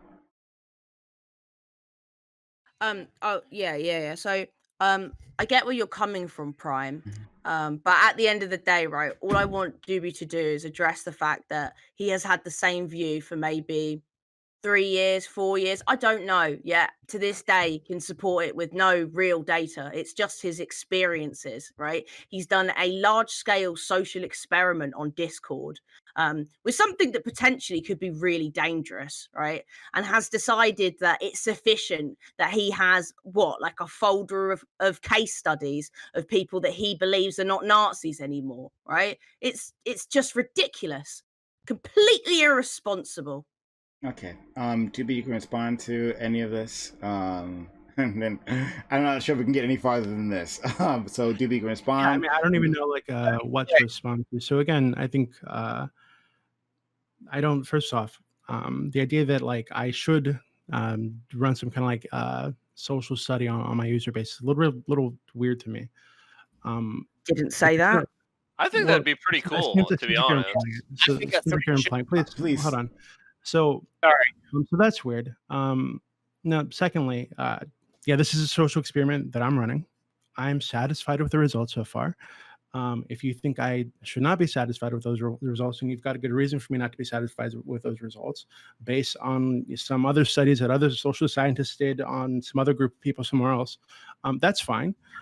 If you'd like to fund a study and try to get me in touch with some researchers who can do a long-term study on the politics server and the user base, and whether or not my methods there are radicalizing people or de-radicalizing people or doing anything to change anybody's position on anything, we can totally talk about that. But I don't think you want to do that. I think you just wanted to come on here and yell in the morning. Totally okay, so I have one more thing to say, right, and then I'm gonna go because I just wanted to yell at Dooby. I'll be real. But legitimate view, I do think you should support the things you say, and I do think that you are a troll and a troglodyte, and I don't get why anybody listens to you on this issue when you can't support your view, right? It is silly to me that anybody would listen to this bollocks for hours on end, right? When you literally can't support your view. You're asking me to do all the legwork for you, get me in contact with the researchers, blah, blah, blah. I've told you very simply how you can find the studies that would support your view. Google it, right? Not hard, right? I'm not asking you to go and do a social study on your server. Not at all. I would never. I'm just asking you to be able to support your view to audiences of 247 people who are listening to you talk bollocks. Just support your view. Well, I don't think it's bollocks. Again, I've got dozens of people over the years who I know personally have changed their mind on these things. We have people within Destiny's community who've been subjected to the same environments and other spaces, right? Who've also changed their minds, right? So if you're saying that's not good enough for you, that's fine. I don't give a fuck. It's good enough for me. Okay, well then I can say anecdotally, Dooby, that I've heard, right, 8 different people tell me that you have chlamydia, right? Which means you must have chlamydia, right? You personally, I've heard you say that you had chlamydia, right? Now, if you're not willing to say that you have chlamydia, well, I'm sorry, sir, but you have chlamydia. I have anecdotal evidence. So this is perfect timing. Dooby, you've been muted for 10 minutes. That's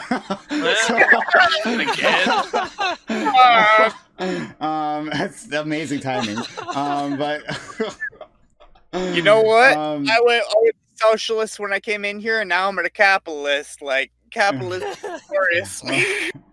That was truly amazing timing. Okay, thank you so much. Thanks for people who've been donating for the hype train. I appreciate the people who gave to donate. That's kind of you. Go ahead, Nell. And the silence says it all, really. If he's not willing to deny it, Anyway, have a lovely evening, all of you. I apologize for disrupting your nice chat time. I just got bored. Okay. No, it was amazing. Get some sleep, I guess. That was an experience. But I make a point though against Dooby. I know he's not here to defend himself, but it's the perfect time to attack an opponent. Right? So, if I was in his position, there is no way in hell I would not be running polls on political position and changes in them. There's no way in hell I would not have the numbers if I were Dooby, because he could do that. He could do so much sociology as a whole if he actually ran those damn polls. To run defense on Dooby, I don't need to or anything, but there's no reason that anybody would answer those polls for Yeah. one. If they were required why to, not? why would they answer them honestly? If they That actually, too, yeah. Why would they answer like, Well, I mean, so So do it's we kind throw of out all studies that use polls? what? Huh? Do we throw out all polls?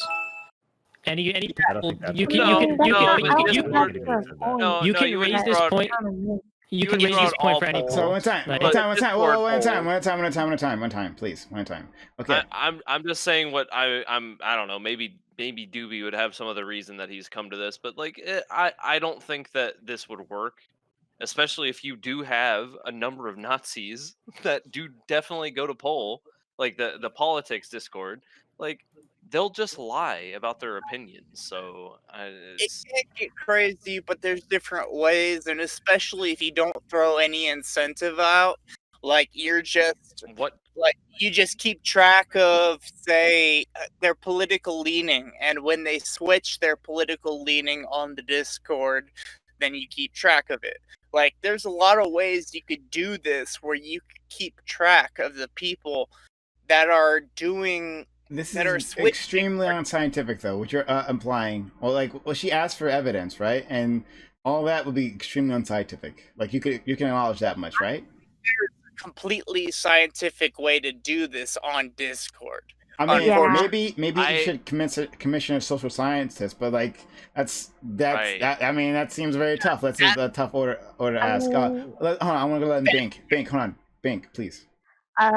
Well, I kind of have to do a paper where I have to conduct a study, and from what I understand so far, it's kind of an iffy thing of doing it, especially since I've seen a lot of leftists go on like populist discords or discords where there's like a lot of right wingers in order to just troll and vice versa. So it's like I would find it really hard personally to like get concrete like data via polls. Yeah, that's on fair. Discord. Yeah. I just I feel like, like has there been an effort? well, we I'm just can't saying. get an answer I'm right just now. saying. Yeah, I'm just saying you're asking for a lot. But does anybody have any information about like if this has been tried on that particular server? No, I'm sure it hasn't, but like, I mean, I think what you're asking for is. Oh, sorry, Blink, if you could mute yourself, I got feedback. Oh, okay, maybe it wasn't you. Maybe it was the other person. Latasha, or sorry, Lahora. Yeah, we got feedback from you. But we'd love to hear from you. We'll love to hear from you. I think your mic is too close or something. We're hearing hearing ourselves back. But Lahora, hold on, stop. Lahora, please try again. I would love to hear from you. Do you have something you want to say? Yeah, I mean, I think it's not going to do much of a difference because I don't have an actual mic, but still, I will try to give you my opinion on this. Please. And is that the reason why Dooby hasn't conducted the survey and the reason why he doesn't really care anyway is that, as many others on the online space, he engages in politics for sports, and converting a right winger is good blood sports, and it's entertaining, and it's nothing to do with like an actual higher aspiration of converting people, and that's my view on that. Lahora, thank you for that, and also you have a lovely accent. It's just beautiful. I just gotta say, I'm sorry, it's a very beautiful accent. Can I kind of add onto? Okay, so I kind of feel some type of way about like the concrete like evidence thing because I personally feel like you don't necessarily have to have a whole bunch of data from like scientists in order to back up what your personal beliefs are. And to be honest with you, that's really what politics is us battling over what is morally correct and what our standards in society should be. So I honestly, as much as like it gives you more credibility and for a more wider audience, I don't necessarily think that you have to have a whole bunch of like research docs in your pocket in order to argue your position. Our friend a friend of the channel, Joe the Silly Serious, she was talking about this the other day, that like she works within government, like advising on governmental policy in terms of usually women's issues, right? And saying that data is actually used, like asking for the data is actually used to shut things down, because oftentimes it's extremely expensive or extremely difficult to get this data. So oftentimes they don't have like the exact data used, but they'll say, "Oh, well, do you have the data for me?" "Oh, no." Then I guess we really can't do anything. I don't have the data, right? Even though there are other ways that we can, and like outside of a straight scientific analysis, there are other ways we can actually get these things, right? And we can draw some conclusions to problems that are to major issues. So I think a good response might be that well, you don't want to blunder into something without that data. But if we can't, if not having the data paralyzes us, right, and so that we can't take any action, then are we actually? I mean, are we actually making anything better? If we're letting a problem that exists fester? So I don't know. So just saying like provide the data. Like it's good for like debate broing, right? But like sometimes it's not so easy to do that. And you're asking, you're basically, it's like, so and I guess I'll step in for Dooby here. He's got 2 more minutes until I'll meet him. But like it's a tall order, right? It's like, all right, well, one, either look for academic study that says that in general says the quote unquote marketplace of ideas works, right? But whatever that study is doing is going to be examining is not what Dooby is doing, right? So the other thing is like, okay, well then he has to gather academic research, right? Get that data to prove this, right? Well, how does he do that? Well, I guess hire scientists, right, to do like some sort of analysis, some sort of longitudinal study on his platform. Like, so you don't know Dooby's like income. Like, how is he supposed to do this? Like, and this is required for everyone who has a Discord, right? Like, who has controversial people on their Discord. Like, okay, well, we think we're making good progress here, but we don't have the data, so do we have to shut down? Like, it seems like a way to shut down the conversation, simply saying get the data. At least that's how I look at it. But you can respond, Beast. That's fair, but I feel like with the size of Dooby's community, he could probably bait institutional organization into just studying his Discord purely for the sake of it. Like he represents a perfect representation of subject data for this subject. Like, there are a lot of groups that would fucking kill for access to a group like Dooby's. So okay, I'm gonna go to Kobe and Nacho. If you have your hand up, I'm not sure if you do. Okay, you do. Okay. So. Oh, can I go after? Okay, all right. So it'll be Kobe, Nacho, then Bink.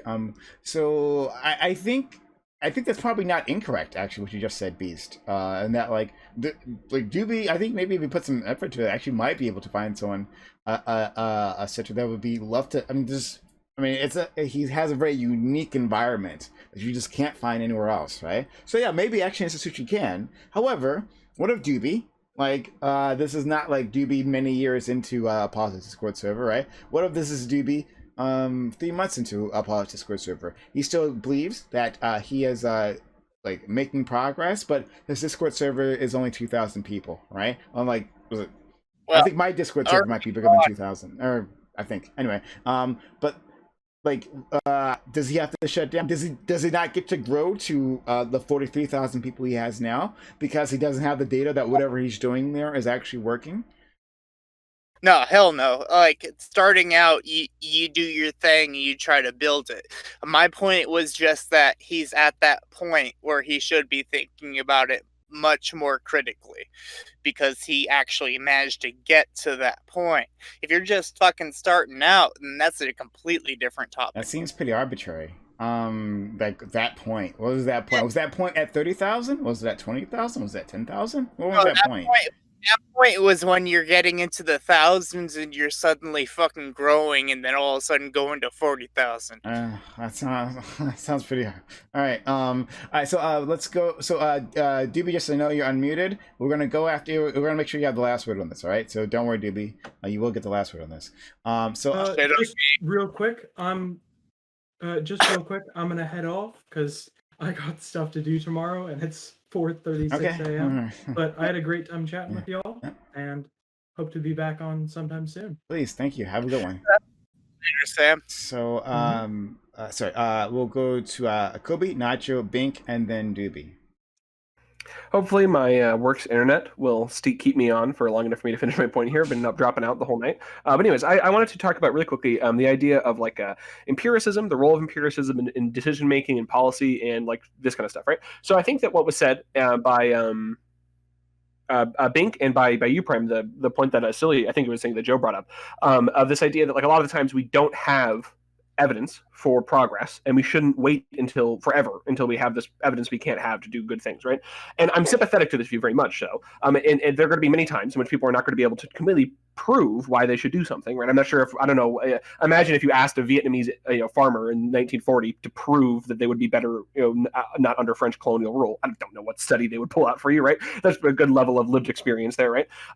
But I do think that there actually is like an incredible value for this, right? Which is that a lot of the times good intentions can lead to like bad outcomes, right? I'll just use like a really quick example of this that I read about in the book, I believe Politics is for Power, which is talking about the idea they found in Chicago that a very low amount of black students were getting through school and into college. So what the college did is they just allotted, or sorry, the city rather, just allotted a certain amount of the admissions had to come from black neighborhoods, right? They figured that would just make it so more black people got in. But what they found was they weren't actually addressing the root of the problem. The root of the problem was that black kids were not getting the early education, those early years of daycare, kindergarten, those kind of developmental stuff. They were dropping out earlier, and therefore they were not succeeding later. So they were, they had good intentions, but because they didn't have the data, they kind of addressed the problem on the wrong end, and that actually caused a really big problem. That there's a really big anti-affirmative action in like a lot of like Illinois politics for this exact reason, because it's seen as being a waste of money that doesn't help black kids, or minority kids, and it hurts every other group.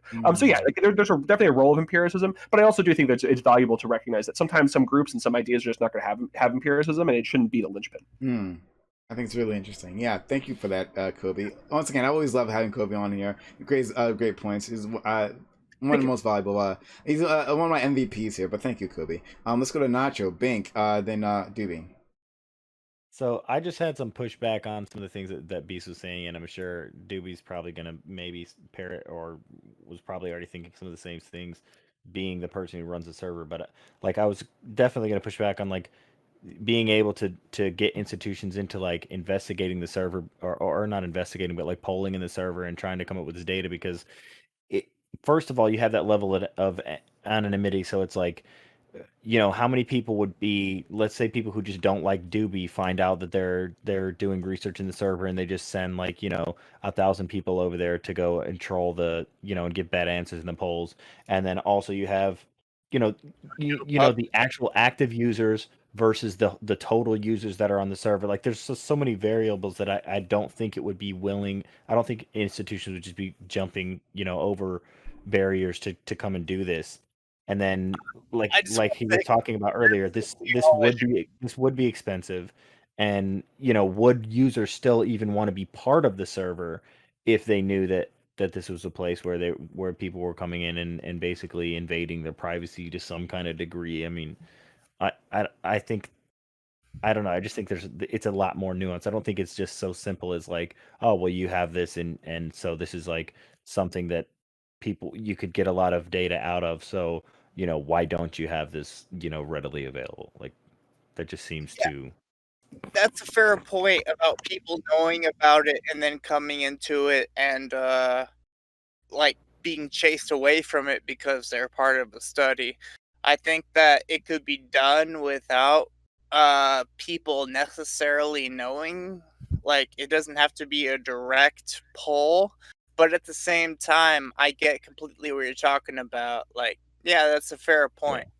I mean, it's the internet. I mean, people are gonna lie. People are gonna leave because they're not gonna be able to be anonymous anymore, etc. Like, Well, I mean, they're still anonymous. They're just doesn't seem it's so cut linked and to their username instead of their real name. And it's problematic because people might change their behavior. Once you know they're being studied, people will change their behavior. So it's another thing. So, but That's okay, point. let's go to Bink, then Dooby. Oh, I just wanted to say that when talking to people who are of a different ideology of you or viewpoint on a subject, it is I think a good, I don't know, tactic, I guess, or way of talking to people when like you relay a personal experience or try to relate on a human level. That's why a lot of the times when it comes on to politics, you always hear about, oh, it's the children, oh, my sister, my mother, basically people who are your relatives, because people are trying to relate on a human level so people can get the point and why you personally believe in it, especially if you're trying to minimize harm Okay. in society. Thanks so much. Yeah, a lot of people tug on the heartstrings. Let's go to Dooby. Love to hear what you have to say to all of that. I think there's a ton of problems with this. So first off, just to be clear, I would never give anyone access to my user base to run some kind of study on them. They're not lab rats, right? That's disgusting. That's secondly, I don't think like I don't know. I don't know of like a way to gather this information that you probably couldn't do better in like some other space, right? Like a fucking YouTube comment section or like a Reddit or something. I think if we want to talk about like whether or not it's useful to allow people to engage in some kind of marketplace of ideas, and I think even that calling it a marketplace of ideas is kind of a misrepresentation of what's happening, because there are some things that are off limits, right? This market has regulations, right? It's not like totally free form, say whatever the fuck you want. So I don't know. I think that like there's a misrepresentation of what's going on the server. First off, as usual, there's a misrepresentation of how many like quote unquote Nazis are on the server, and how right wing the server is, and how many radicals of any kind there are on the server, whether they're left radicals or right radicals. I don't think like most of these people actually know the community very well, right? And as someone who does know the community very well, has interacted with people in this community for years and years and years, and has seen how they've changed their positions over time, whether they become, further left or further right or whatever the fuck, or, they came on anti-gay, now they're pro-gay, or they came on, anti-immigration, now they're pro-immigration, or they came on, ethno-nats, and now they're not ethno-nats. Like, I've seen a lot of people change their position, right? So yeah, that's enough for me to say that, hey, I think this works, this approach works. I think what we're doing on the server works in accomplishing the goal, and that goal is literally just to get people to challenge their ideas, try to understand why they believe the shit that they think they believe, right? And get to give them a space in which they can do it with some regulation, with some things off limits, so everybody's safe. I think that's enough for me. Again, if someone thinks that that's not good enough, like we need to run studies or whatever, I don't think you're going to find any studies out there, right, that give us another that say the opposite, or they give any evidence to the contrary, because this platform is very new, right? And what people can do on these platforms is very new. I don't think there exists a study out there that that'll give any evidence to the contrary. So yeah, I've got anecdotes. You've got, I guess studies from like the fucking 90s on some other platform. I just don't think it's useful. Yeah. All right. Well, fair enough. This was interesting. All right. To my audience members, if you've been enjoying this content, here, do me a favor, hit that follow button, hit that notification bell. We do this all the time, 6 days a week. 6 days a week, we give this content. Tomorrow we'll be doing, later tonight, we'll be doing the primetime morale. That'll be great. It'll be fun. We'll have people on. They'll argue. Yeah. So come back for that. I think you'll enjoy it. And a lot of people have been enjoying it in the past. Support the channel if you haven't already. You can still have time to sub. Why not? Drop a sub. I always use that. Money. I think sorry. I really thank all the people who have donated. It was really kind of you all to help out tonight. So we really appreciate it. So thank you so much for the people who helped out, especially Sport Guy. And I don't think the person's here anymore, but that was really kind of them. So thank you so much for doing that. Really appreciate it. All right. So moving on. Holy shit, guys! Like this chat. Holy shit! This chat is amazing. We'll be back. I'm gonna send you off to my friend Shower, who's been really kind. She's my good friend. Be kind to her, or I will fucking ban you. I swear to God.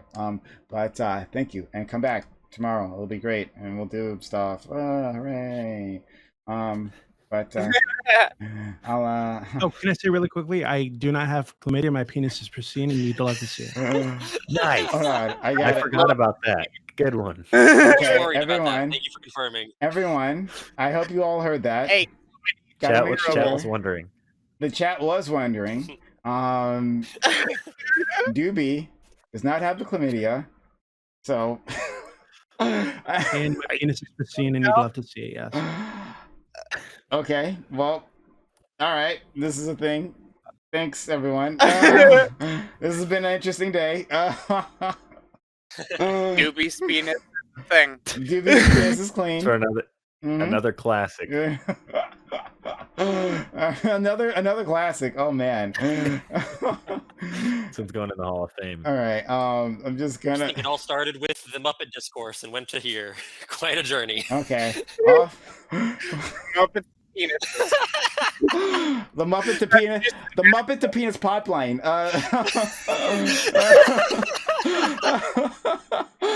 Oh no! Oh no! That like puts me on a list. That puts me on a list. Oh no! I'm either a regular band, right?